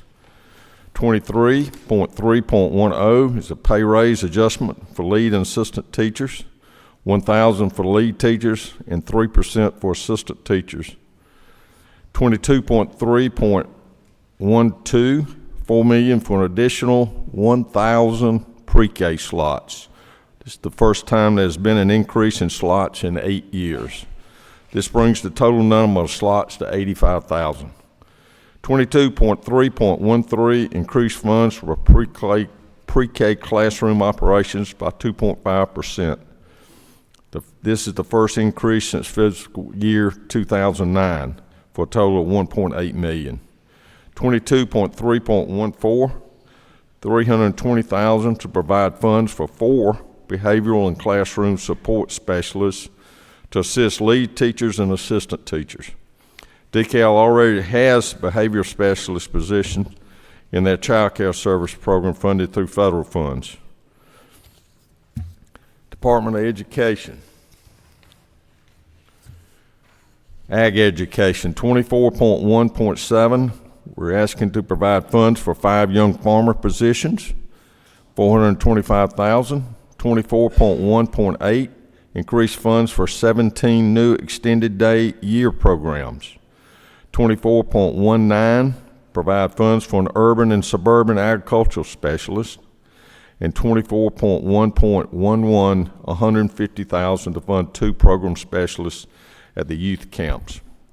Business and Finance, 24.2.9, budget analyst, grant manager position to ensure accuracy in data collection and formula calculations, $125,000. Charter schools, 24.4.3, restore $204,000 for facilities grants, and at 24.4.8, increase funds by $500,000 for facilities grant. DOE prioritizes applications for school safety. Chief Turnaround Officer, 24.5.4, transfer $700,000 back to school improvement, which was an initial investment by the department. And 24.5.5, reduce remaining funds to reflect this program elimination. GNETs, it's all formula true up. Non-QBE formula grants, 24.1.13.3. We are providing a whole harness to residential treatment facilities, recognizing a decline in enrollment, but giving them time to restructure personnel. 24.13.6, reduce funds for a vacant program RTC manager position. Preschool disability services, pupil transportation, equalization, and local 5-meal share are all true-ups on your track sheet. QBE education program. 24.19.1 provides a true-up which provides $143 million for enrollment growth, training, and experience.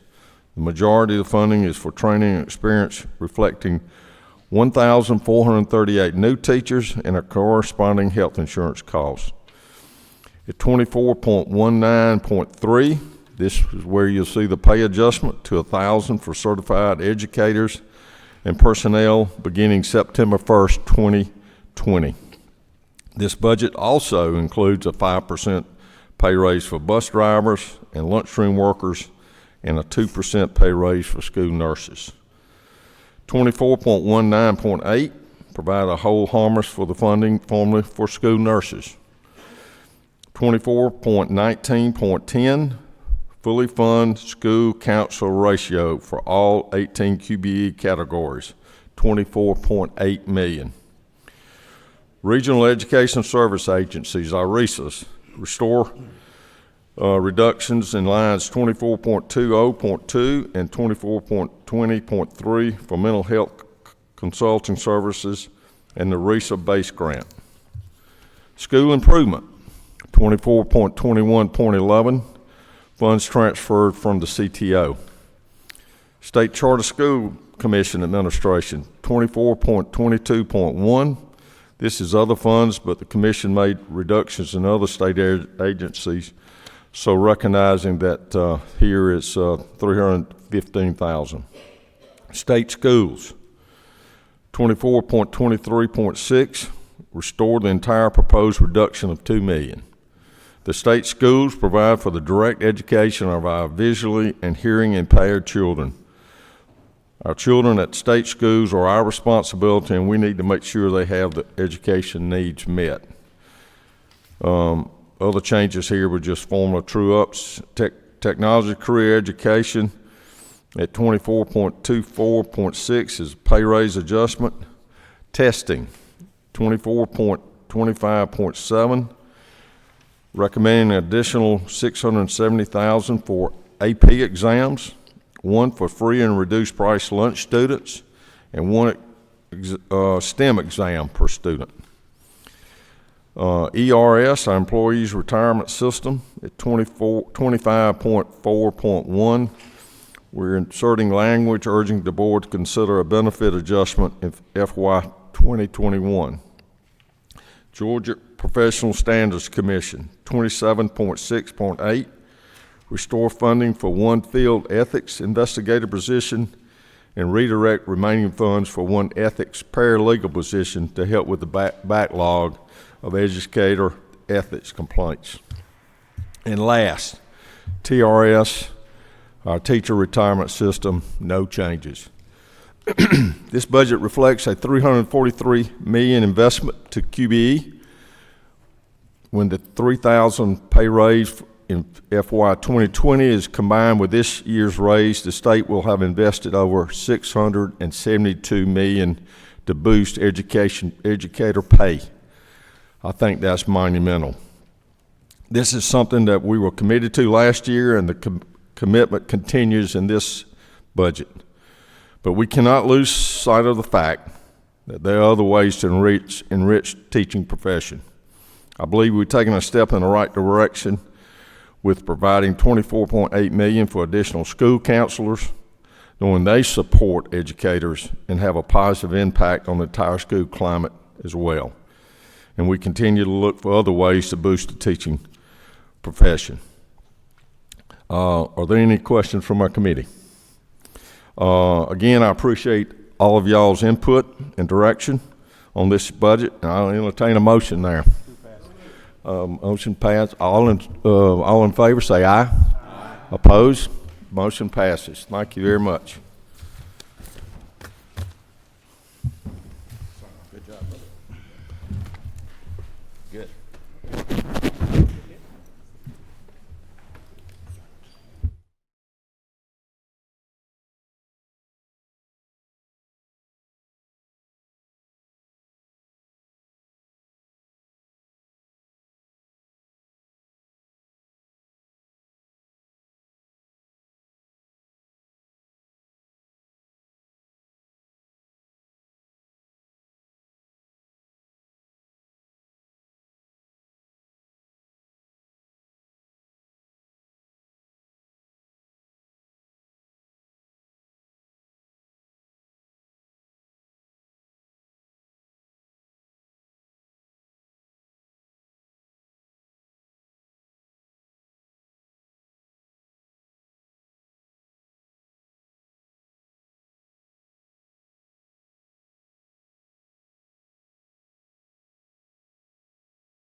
Hope everyone is doing well.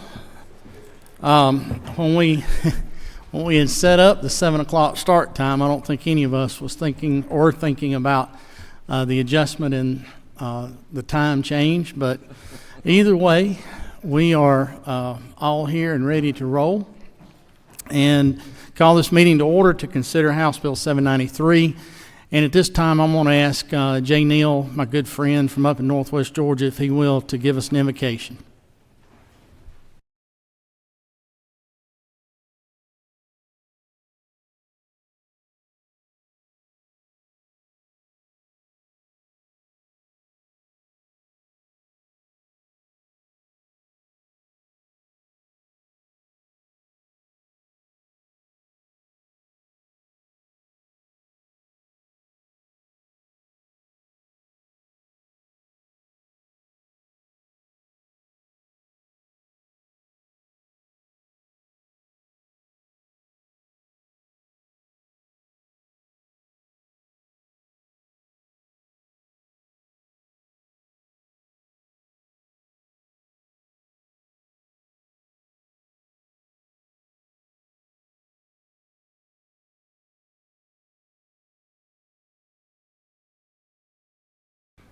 Thank you, my friend. As I mentioned when we took up the amended version of the budget, Jay had been with us in the House at that point in time and would always send me a note that he was praying for me on the days that I was presenting the budget. And so I just, it gives me a little bit of comfort to know that he's still hanging around a little bit and willing to bring a message to the Lord. So at this point, I will turn the chairmanship over to our Vice Chair, Clay Perkle, so I can present the budget.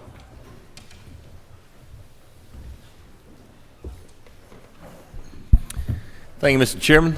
The chair now recognizes Chairman Terry England to present the fiscal year 2021 budget, HB 793. Mr. Chairman. Good morning. Thank you.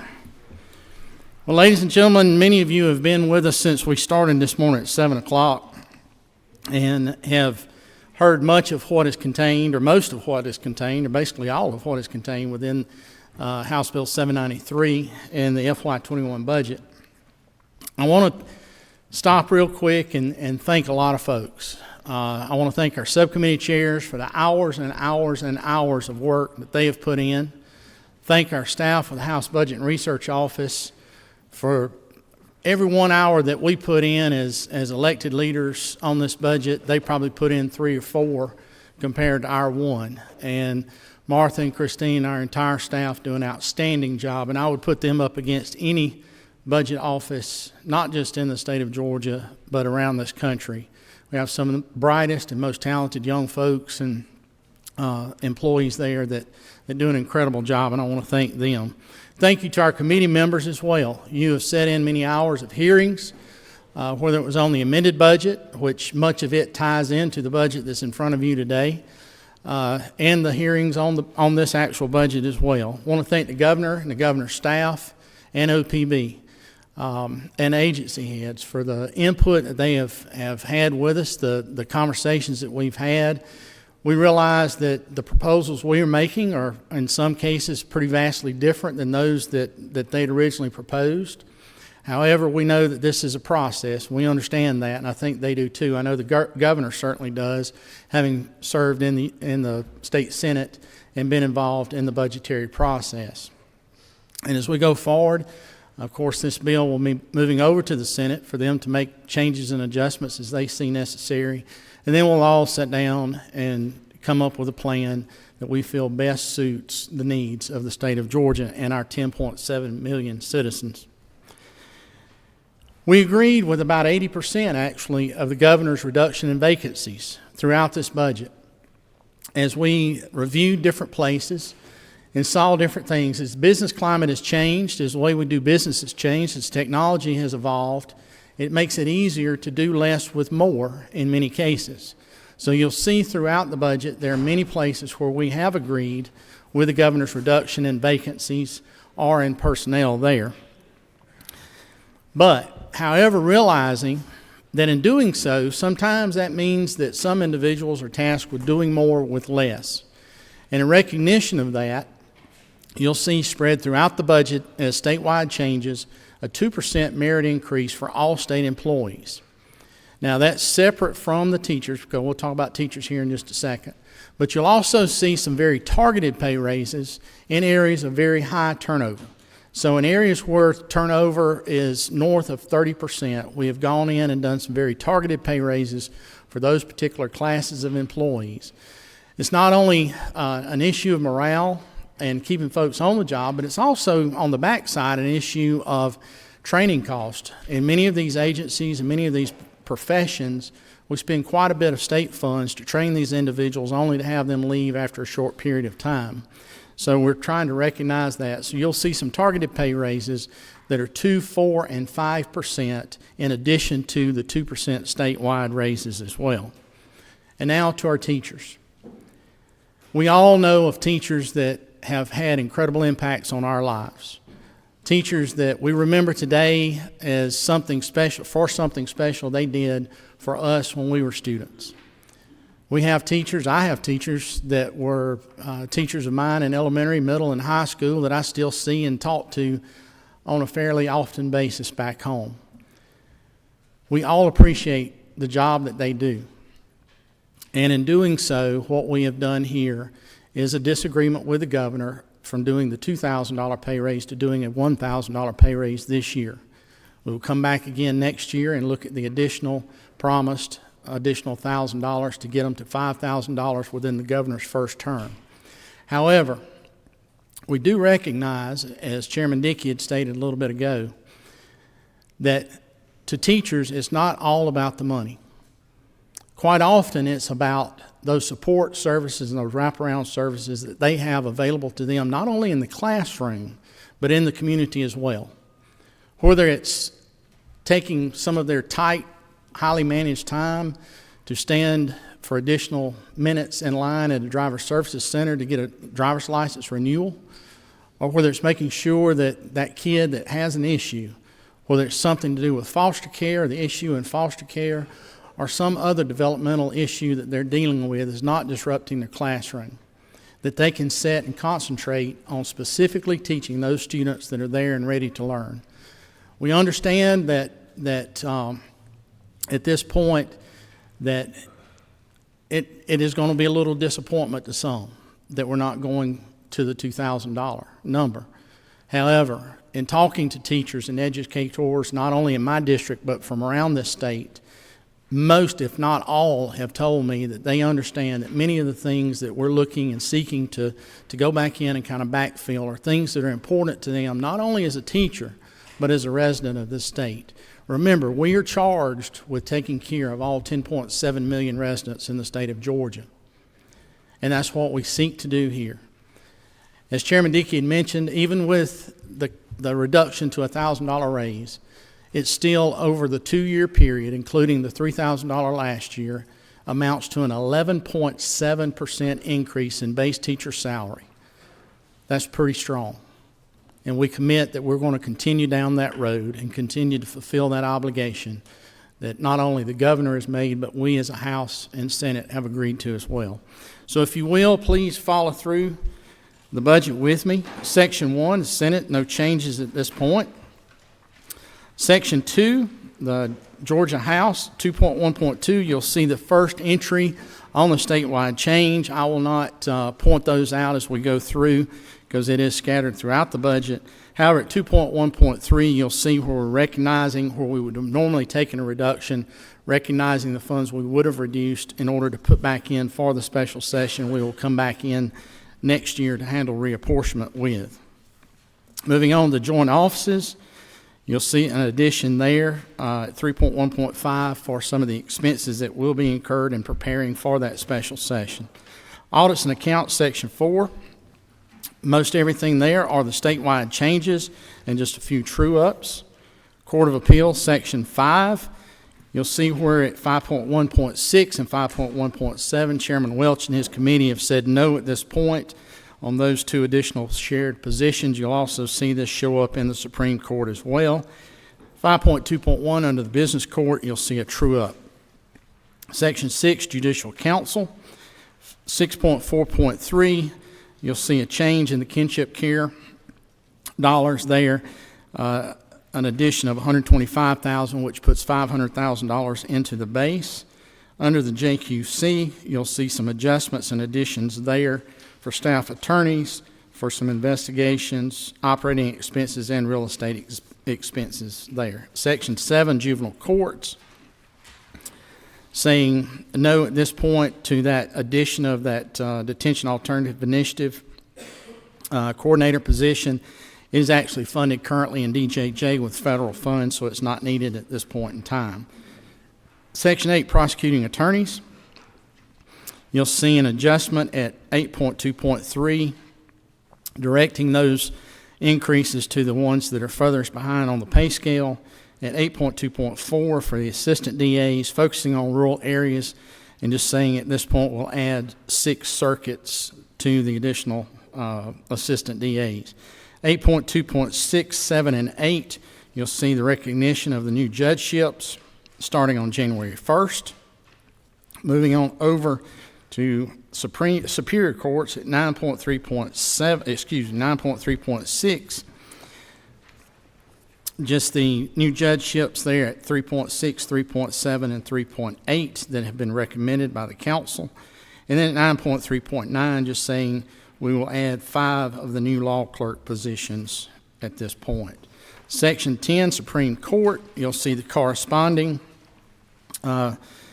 disagreement there at 10.1.9 and 10.1.10 for those shared positions at this time.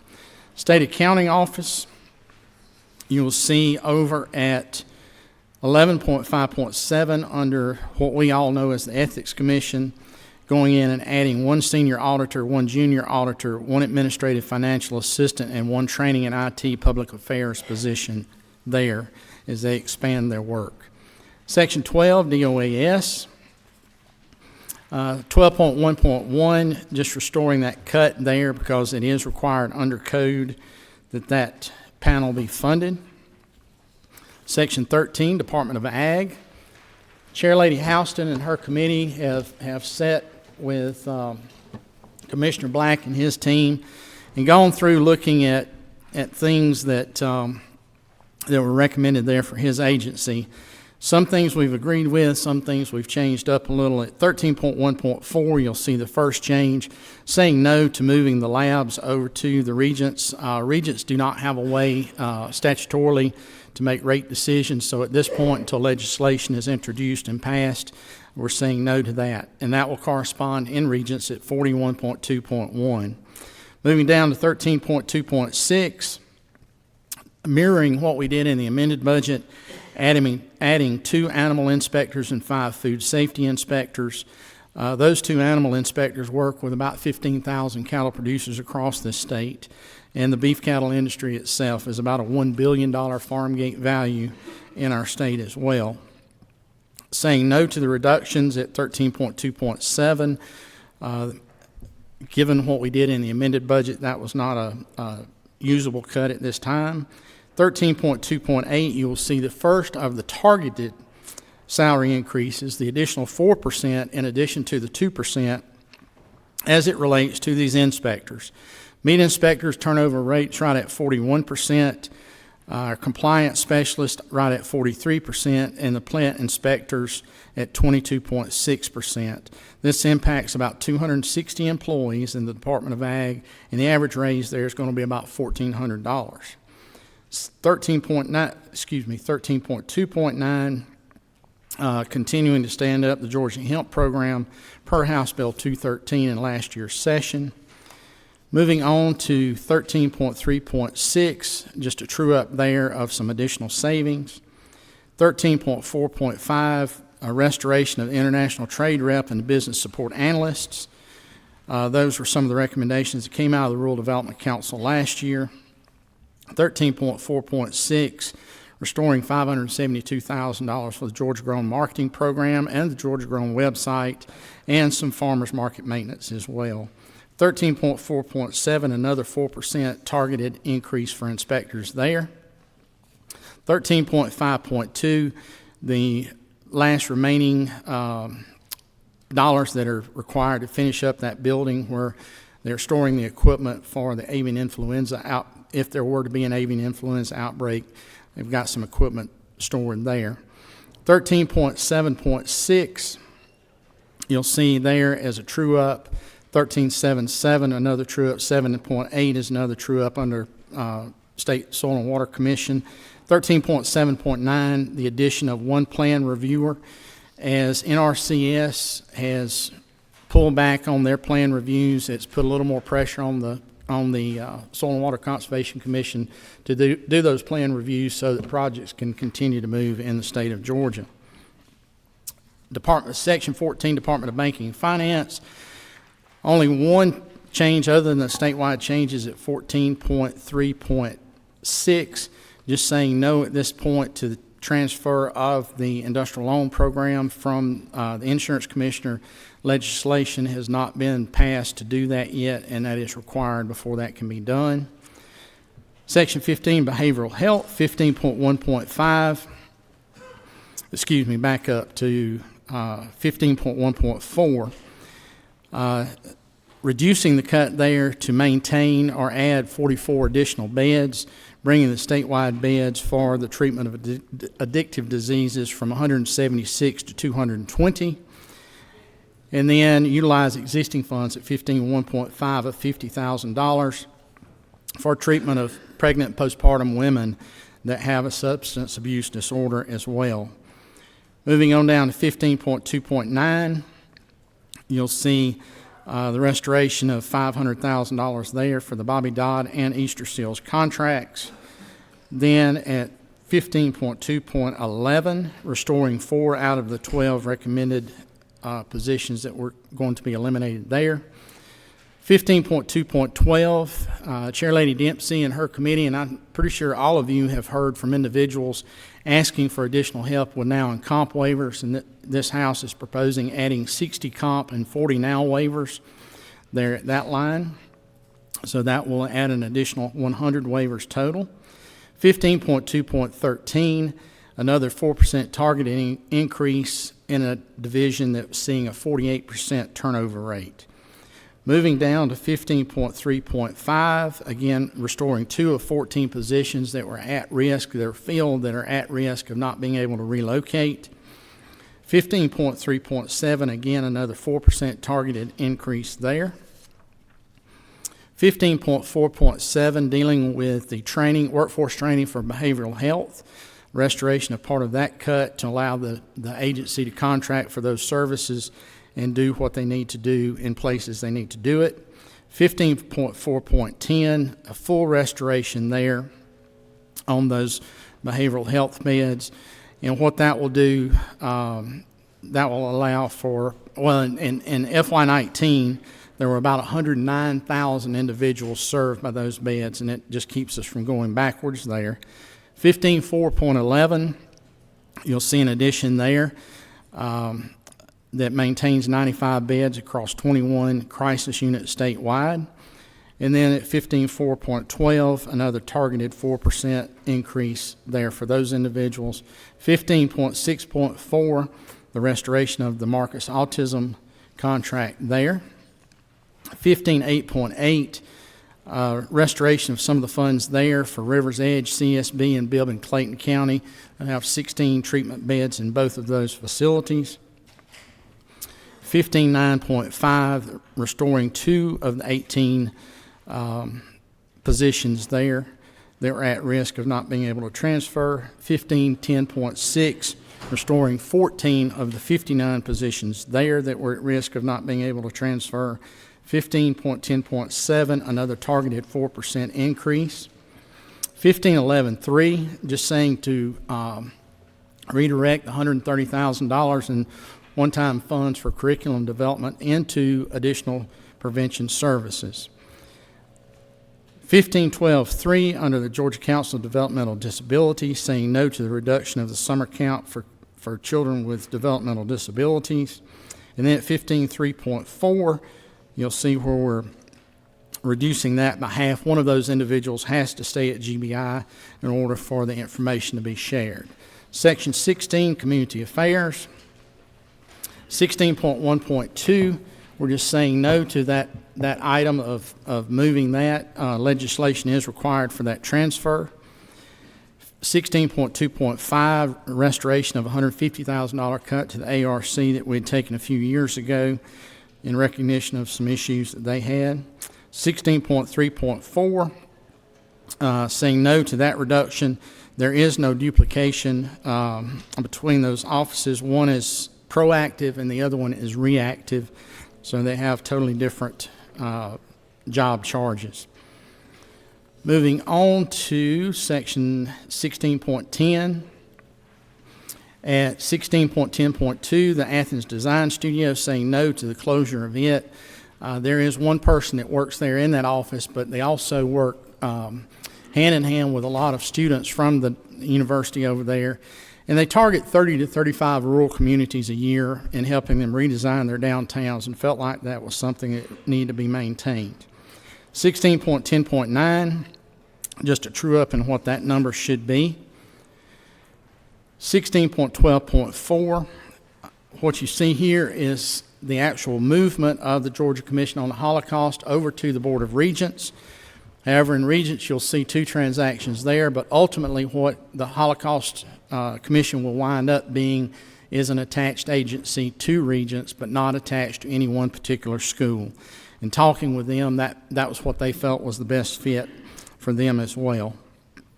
Moving down to 16.14.1, under Georgia Environmental Finance Authority, reducing the cut at 16.4.1, then also at 14.2, 3, and 4, restoration of funds on those 3 line items there.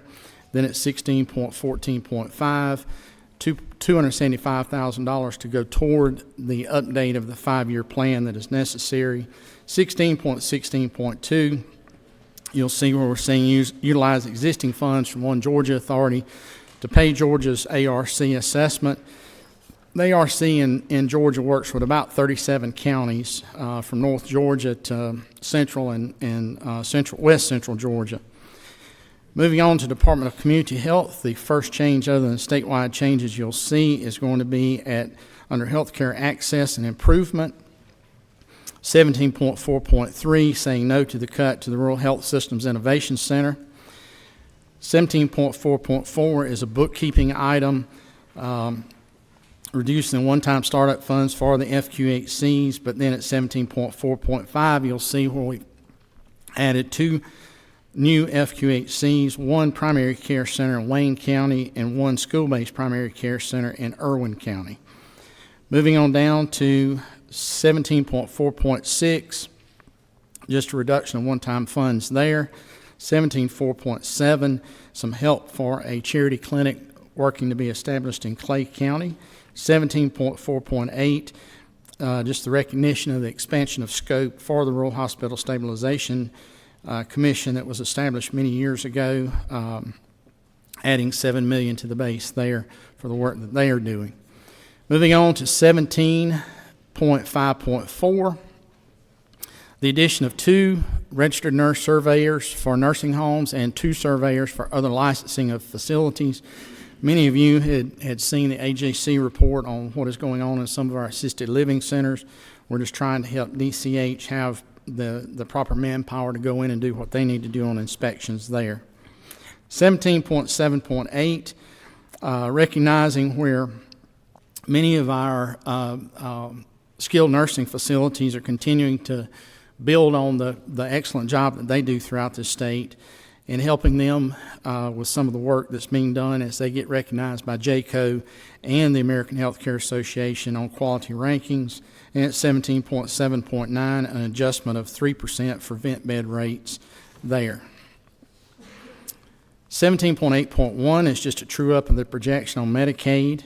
Then if you drop down to 17.8.9, 8.10, Chair Lady Cooper and many others have been working on the issue of maternal mortality. Many of you in this room have had individuals that you know touched in that way, and we realize we can do better in this state. And Chair Lady Cooper has a bill that is coming that will expand coverage for mothers postpartum from 2 months up to 6 months. So that's a recognition there in both lines for that.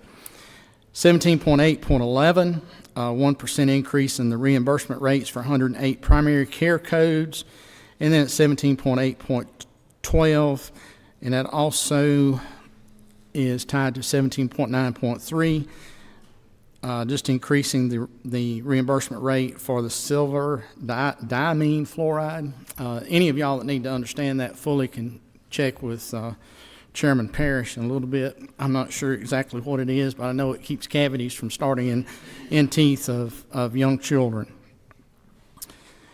Moving on to 17.12, 17.12.1, just saying that we're going to fund 185 residency slots in primary care medicine there. 17.12.3, saying no to the cut on the accelerated track program at Augusta University in Savannah. Moving on down to 17.12.7, saying no to that reduction and allow Augusta University to prioritize those fellowships. And then at 17.12.9, 10, and 11, saying no to those reductions as well. And then at 17.12.12, allowing for the startup of a new rural psychiatry residency program at Colquitt Regional Medical Center. They have already put a lot of skin in the game there locally, and we're just trying to help them out with that. 17.13.2, 17.14.2, we're saying no to those reductions at Mercer and Morehouse. 17.15.1, saying no to the loan repayment reductions there.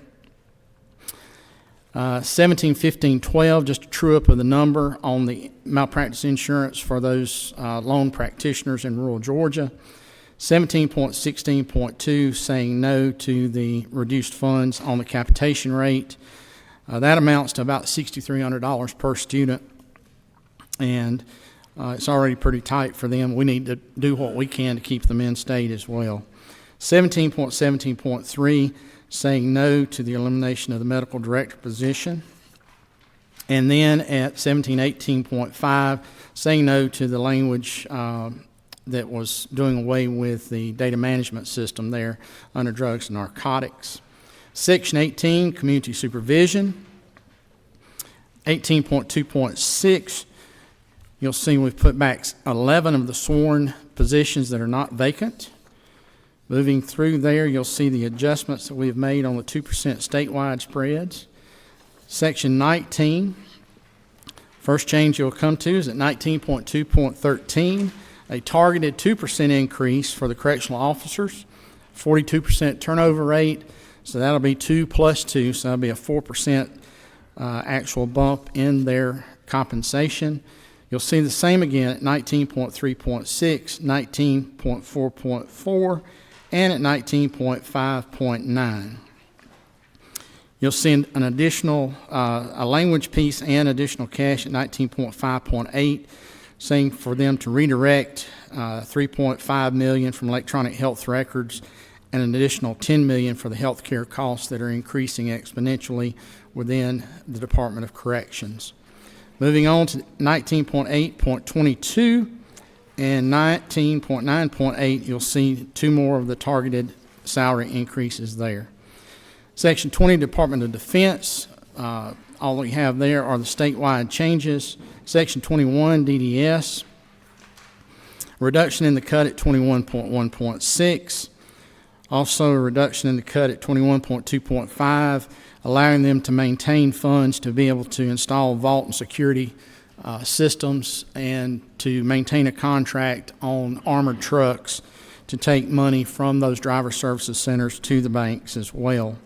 21.2.6, to maintain $700,000 on that line item for 19 driver services examiners.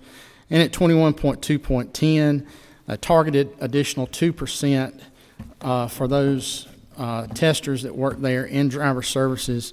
39% turnover rate is what we've been seeing there. 21.3.6, a reduction in the cut on that. Moving on to section 22. Saying no to the reduction at 22.1.4 on the CAPS program. Felt that that's something important, as we mentioned a while ago, the importance of our teachers, but understanding there are many other aspects within this budget that touch teachers on a daily basis, and that's one of those things. 22.1.5, Chair Lady Dempsey and her committee, actually a study committee, have recommended that a state infant and early childhood mental health coordinator be put into place, and we're doing that there. Saying no to the reduction at 22.3.6 to our friends at Georgia Family Connection Partnership. Then at 22.3.8, saying no to the reduction for that position there. 23.3.10 is the first place that you actually see the adjustment on the teacher pay raise. At 22.3.12, you'll see the addition of 1,000 pre-K slots. That will bring the total number of slots in the state of Georgia to 85,500. That is actually the first increase in slots since 2011.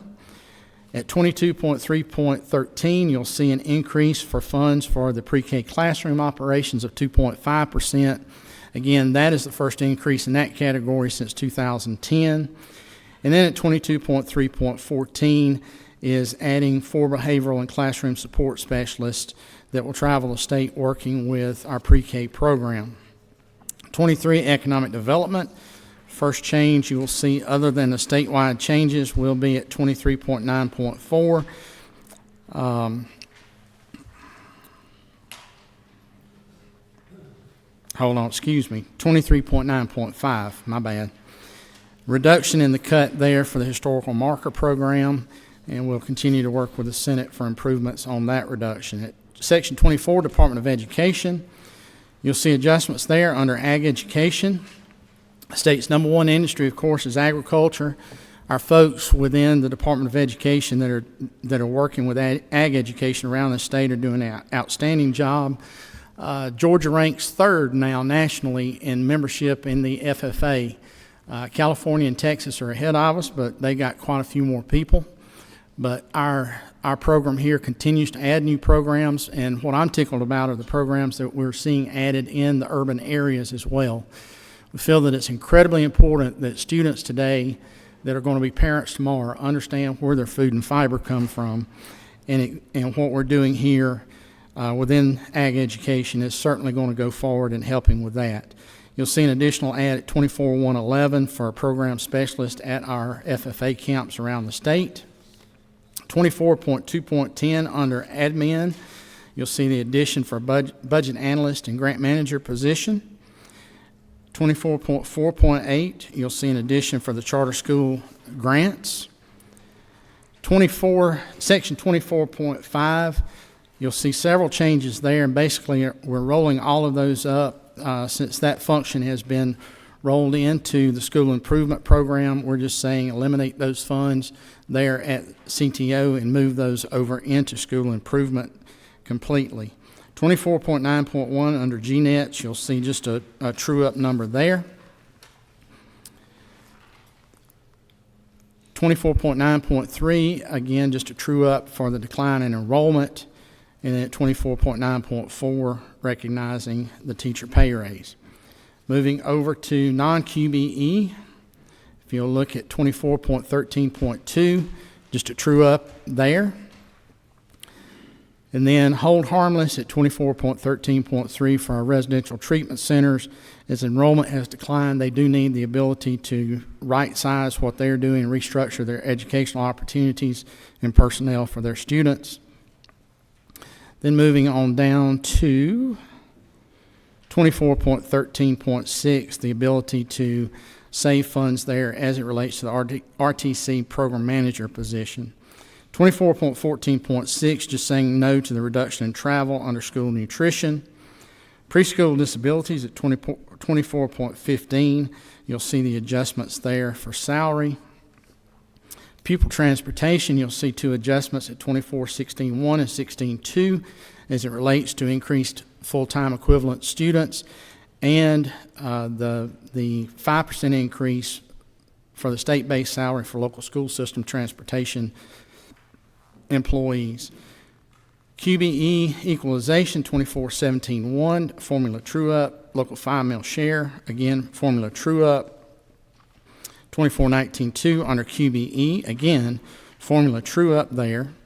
24.19.3 is where the biggest piece of the teacher pay raise is recognized. Understand we've got a September 1 start date there. There is a 2-month lag with funding at DOE, so that still means that every teacher will receive a full year $1,000 pay raise in FY21. There will not be an issue with that. An adjustment at 29.14.5 on the State Commission Charter School supplements, charter school grants, again, an adjustment there. Another true up at 24.19.6, another true up at 24.19.7. We actually do go in under the special needs scholarship and do that true up in the midterm, so that's what we're saying there. Hold harmless on the school nurses at 19.8.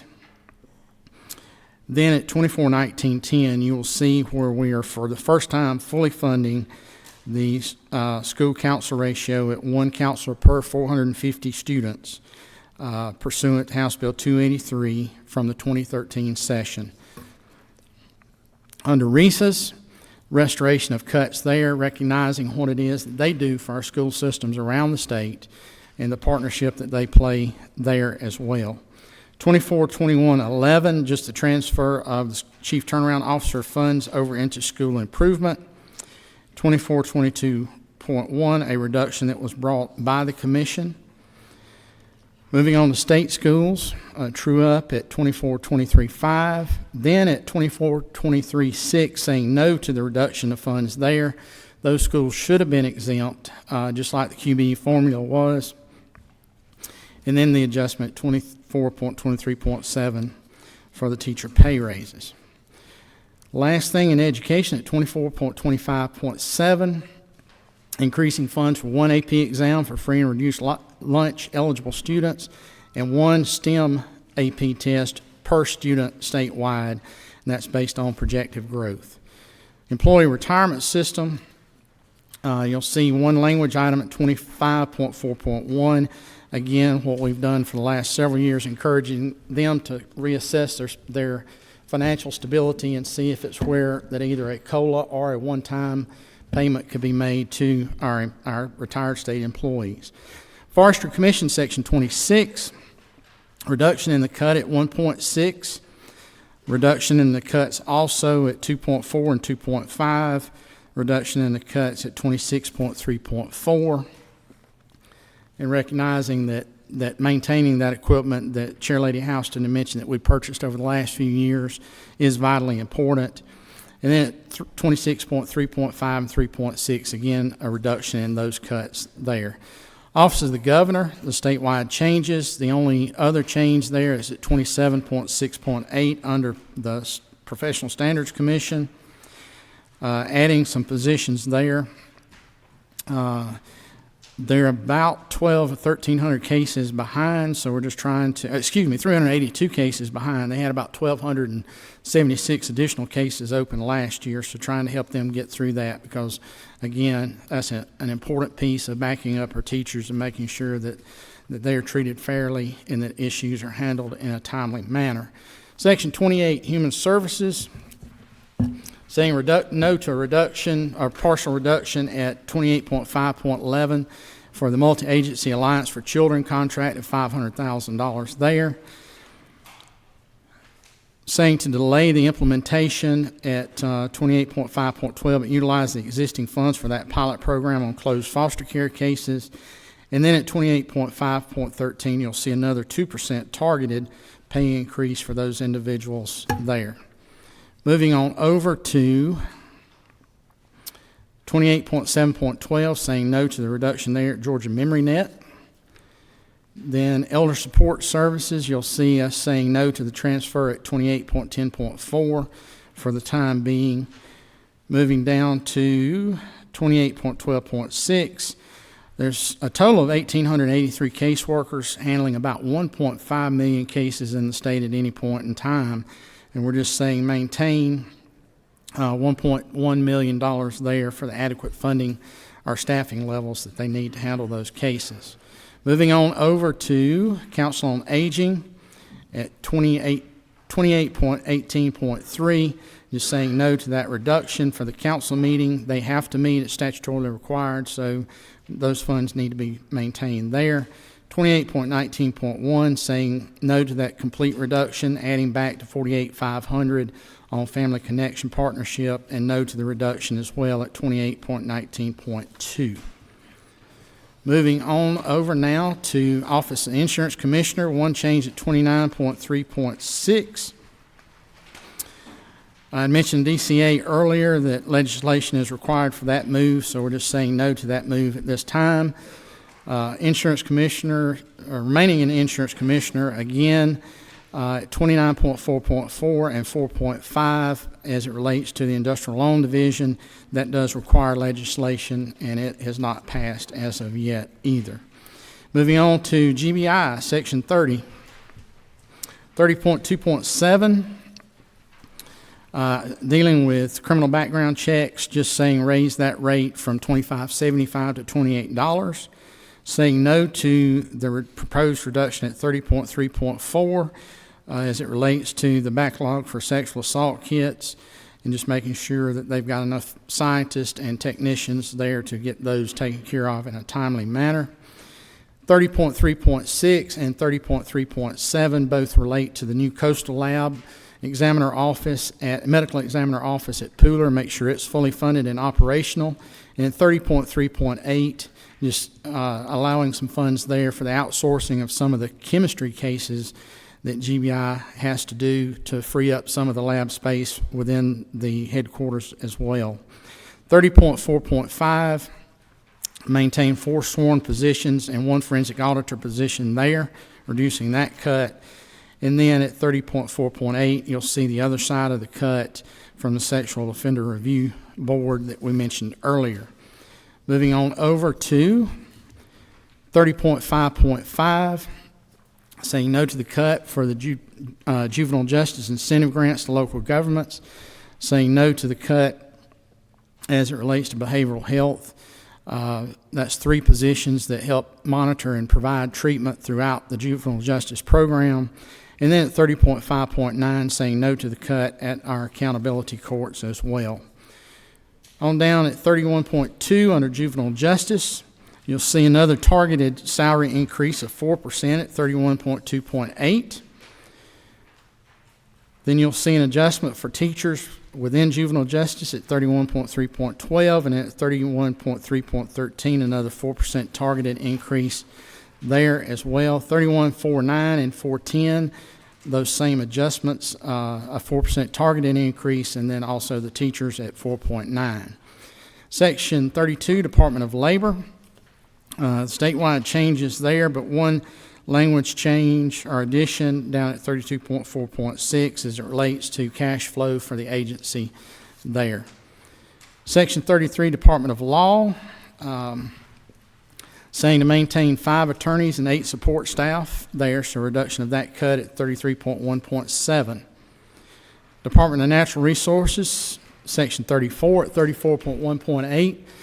You'll see the addition of $200,000 there as required, that tag teams with legislation we passed last year to commercialize oyster fishing and farming here in the state of Georgia. They need a couple of marine biologists to make sure that that's fully implemented and running the way it should.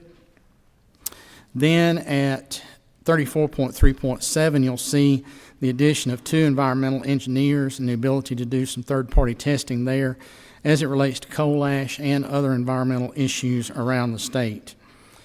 34.6.5, there's a corresponding language at 16.10.9 under DCA. We've just trued up that number. And under operating expenses under law enforcement at 34.7, we've restored a portion of that cut. Then at 34.8.5 and 34.8.6, you'll see a partial restoration of the cuts there. And 34.8.7, the restoration of the $25,000 to help raise and right vessels on Lake Lanier that are a public safety hazard. 34.8.15, 2 visitor centers are being transferred over to DNR from Economic Development. However, DNR does need funds. The original transfer did not include dollars, but they will need dollars to implement those changes. These are 2 actually historic facilities, so it does fall under DNR's purview at this point in time. 34.9.3, the BRACE program, Blight Removal and Code Enforcement Initiative, that was a idea of the Rural Development Council, moving it from DCA over to the Solid Waste Trust Fund, where it will be funded and operational as well. 34.10.6, just a reduction in the cuts. 34.10.7, again, reduction in the cuts there. And then at 34.10.9, saying keep the Sapelo Island Ferry under DNR's purview, but use state funds and not motor fuel funds as had been proposed. Moving on to pardons and paroles, Section 35.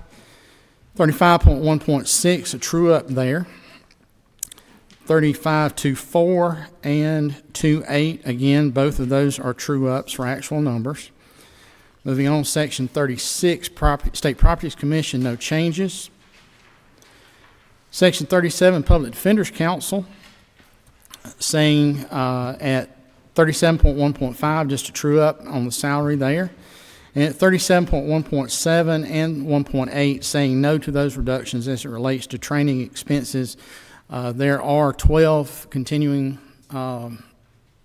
law education hours required of those individuals throughout the year, so we need to make sure that they're able to get that. Under public defenders, saying no to the reduction in freezing of positions at 37.2.6.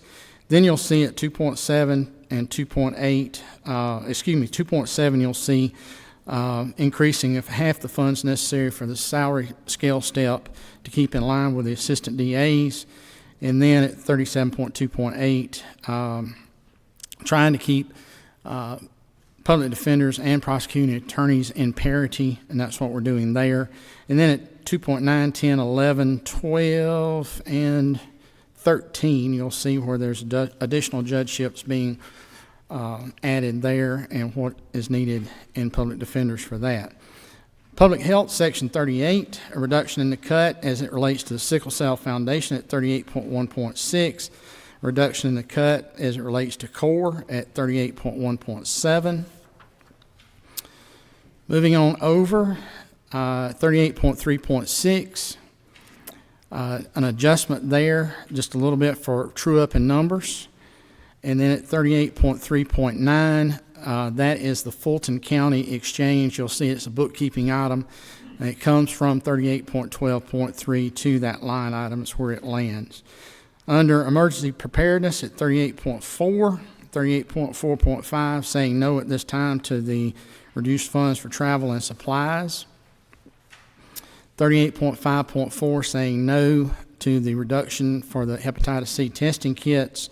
No to the cut to the Georgia Poison Control Center at 5.5, and then just saying take a cut at the with some consulting contracts at 5.6 there under public health.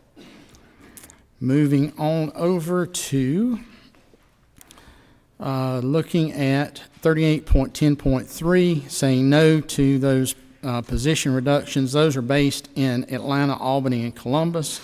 Feel that those are necessary to remain in place. 38.12.3, we restored $5.4 million of that cut there as it relates to the public health formula grants to the counties, saying that that's not a place that we need to be taking a reduction or as much of a reduction at this point. 38.12.4 is that bookkeeping item I mentioned that relates to Fulton County. Georgia Trauma Commission, 38.15.2. You'll see there recognizing reducing funds for contractual services, but using some of those funds plus an additional $594,000 to pay for the Regional Coordination Center that's being hosted by Grady. Grady has been doing this out of their pocket at this point, but it affects the entire metropolitan area. It's where, once they had the emergency within their emergency room and had the loss of beds, it became an issue on routing ambulances to the nearest available bed within the metropolitan area. This is actually something that, quite honestly, I thought was already being done. I think many of us probably felt that it was already being done. However, it was not. And so we're saying let's keep that in position. Let's look at it for a further expansion out across the state because it's something we should be doing statewide as well. Moving on to public safety. First changes you'll see there. Going to be at 39.4.4. Just to true up in the actual amounts there as it relates to the trooper schools. And then looking at the attrition at 39.4.7. They start off with 50, typically end up with about 30 that complete, but we're just recognizing that attrition as well. 39.5.7, we're saying no to using the motor fuel funds and saying use motor fuel funds for road improvements and use state funds here as it relates to motor carrier compliance. Moving on over to 39.7.4, saying no to the reduction in the temporary proctors and monitors. Counties wind up being the ones that have to pay if the state doesn't. 39.8.8, saying no to that reduction for the Georgia Sheriff's Association and the Chiefs of Police. That's something that will hurt them with recruiting efforts across the state, but it's a partnership that we need to maintain between the state and our local agencies. Moving on down to 39.9.6, reducing the reduction there. Reducing the reduction. Easing the reduction might be the better way to put it. Restoring one instructor under that line item. 39.9.7 saying no on the reduction of those classes, those 125 classes. A true up at 39.9.8 for some travel related to those courses that are being restored. And then at 39.9.9 saying no to the termination of that contract. That becomes a recruitment and retention issue for North Georgia law enforcement agencies when they're trying to recruit folks that live nearby but are having to travel back and forth to Forsyth for that training. Makes it very hard for them to be able to get folks to stay on board. 39.10.4 and 10.5 saying no to using the Joshua Law funds for that reduction, putting those back in, but then telling the agency to take a cut at 10.5. Public Service Commission, an increase at 40.2.3 for 2 inspectors for the Call Before You Dig program. They will bring in about about $300,000 per person for that investment. An increase at 40.2.4 for rent increases, reduction, but to be dealt with through attrition at 40.3.3. We've softened that cut and also said no to the reduction at 3.4 as it relates to contractual services and professional associations. Reducing the cut also at 40.3.5 for travel, and then an increase at 40.3.6 for rent. Under the Board of Regents, Section 41. Trying to get through it as quick as we can, folks, but there's a lot of moving parts. I want to start here as it relates. You'll see some reductions or some eliminations of some additional funds that OPB had put into place. We all thought as the process started that there would be the need to fund a TRS obligation for the optional retirement program. But as the audit had shown, there was a lot of discrepancy about whether or not those dollars were needed or required. There had been actuarial studies showing that it was not required, but the law had never been cleaned up and taken off the books, so it popped back up that it was. But we have actually passed legislation now that says that that is not necessary, so we've been able to glean some funds throughout the Board of Regents to deal with that issue.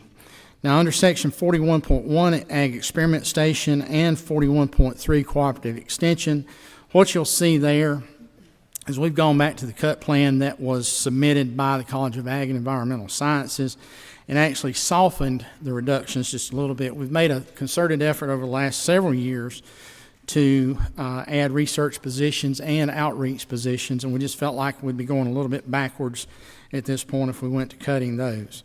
41.2.1, you'll see where we've said no to the moving of the vet labs from the Department of Ag until there's legislation created that allows for that transfer.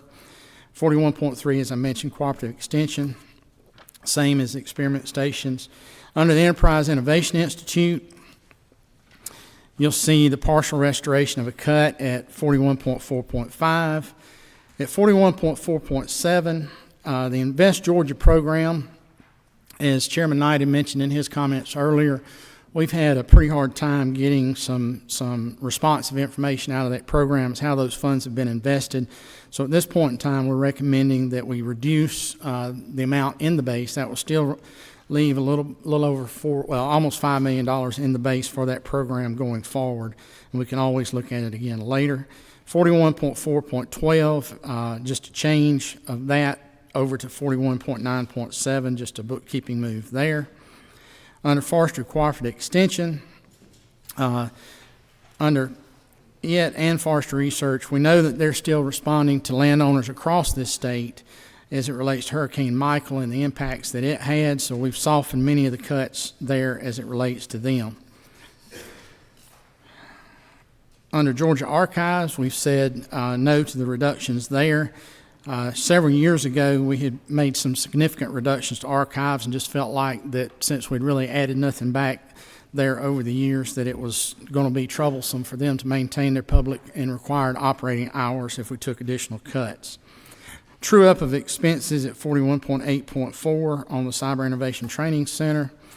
Then you'll see an add at 41.8.6 in a partnership with the Technology Association of Georgia for the Cybersecurity Maturity Model Certification Program. As the Cyber Center is locating in Augusta, Georgia, there are more and more positions opening up that require that additional training and certification. Georgia Research Alliance at 41.9.7, you'll see the move that I mentioned just a second ago of $133,000 there. Moving on to Marine Extension, again softening some of those cuts there. At the Medical College of Georgia Hospitals and Clinics, saying no to the cut at 41.13.2. Under Public Libraries, many of you have heard from our wonderful folks that run our libraries at home, a lot of volunteers that are heavily involved, and so we've gone in and looked in depth there. The first change you'll see is actually a little bit stronger cut at 41.14.4. that's made available because they're switching platforms from Microsoft over to Google, so it allows for savings. But at 41.14.5, a softening of the reduction there, so they'll be able to maintain the ability to take credit cards at each library. So at 41.14.8, just to hold harmless there, the population projection was a little bit too high, but we're just holding them harmless. 41.14.9, the restoration of the materials funding to 35 cents per capita. 41.15.8, restoration of the funds to Georgia Youth Science and Technology Center. 15.9, saying no to the reduction at the Center for Rural Prosperity and Innovation. Then 41.15.14, that one actually moves to 41.21.1, and that deals with the Holocaust Commission. We'll talk about that again here in just a second. Then at 41.16.9, saying no to that transfer from 41.18.11. You'll see something very similar to that again and here in a minute in the technical college system as well. It doesn't gain us anything, and so we feel like it would cause quite a bit of confusion and consternation. So you'll see that at 41.18 and at 41.18.11. At 41.18.9, you'll see the notation of the TRS ORP issue. At 41.19.6, again, the TRS ORP issue as well. 41.21.1, the Commission on the Holocaust as an attached agency being shown there. Under Georgia Military College, we moved at 41.22.6 dollars related to the emergency notification and camera system over to 41.23.4. It's just a transfer there. 41.22.7, recognition of some of the state's share of the teacher retirement system obligation under Georgia Military College. And at 41.23.4 is the item on the cameras and security system. Section 42, Department of Revenue, 42.8.6 is going to be your change there. We're saying to restore 5 revenue agents and 2 auditors. The return on investment there for those positions is about $2.44 million per year for those individuals. At 42.8.9, saying no to the complete reduction there on that contract. Restoring 1.3 will allow DOR to maintain 6 contractors put in place there that have about a $10 million apiece return on investment on the work that they do. Section 43, Secretary of State, one change at 43.8.1. The Georgia Access to Medical Cannabis Commission, just a true up of the number there at 43.8.1. Student Finance, 44.2.1, a true up in the dual enrollment numbers there. Again, a true up on the Hope Scholarships for public schools at 44.9.1. And then at 44.14.1, you'll see an addition of $2 million to allow the continued expansion of the REACH program. Y'all, if you don't, if your school system is not participating in REACH and you are not participating as a member of the public in your local community, you need to be involved in the REACH program. It's one of the most meaningful, impactful things that I've seen. I'm tickled to death with our participation in Barrow County, and I hope that all of you, before it's all said and done, will have a REACH program in your school systems as well. Section 45, Teacher Retirement System, no changes. Technical College System of Georgia, 46.2.12, you'll see where we're saying no to that transfer from the teaching formula. And that's the same, that mirrors what we did under the university system as well. And then at 46.6.9, the Rural Technical Worker Pilot Program, Representative Todd Jones and the Technology Association of Georgia have been working on a program to put some of these highly technical positions out in the state where the infrastructure is there to communicate at speed with the world, and where there's a population there that is able and willing to do this, and it actually gets some very well-paying positions out into the rural parts of the state and kind of fits in with many of the things we've been doing with the Rural Development Council as well. Section 47, I almost said 27, y'all, thought we was backing up. 47.1.2 under capital construction, you'll see the re-recognition of the money coming from the motor carrier compliance division. At 47.2.1, you'll see a true up there on motor fuel balancing across the program agencies. And at 47.2.2, 5,000, it was 500,000 that was allocated to intermodal for the Sapelo Ferry, but again, felt like that is not the proper use of House Bill 170 funds. And then if you'll look at 47.3.2, you'll have additional changes there at 47.4.2, 5.2, 9.2, 10.2, and 11.2 as it relates to merit-based pay adjustments.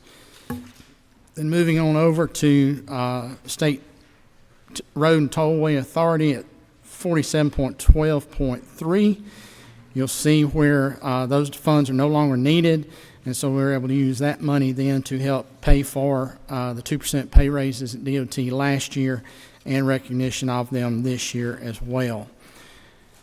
Veteran Services, Section 48, statewide changes with one targeted raise at 48.4.5, about 111 total officers there, and so it will bump them a little over $1,100, almost $1,200 there in a 36% turnover rate category.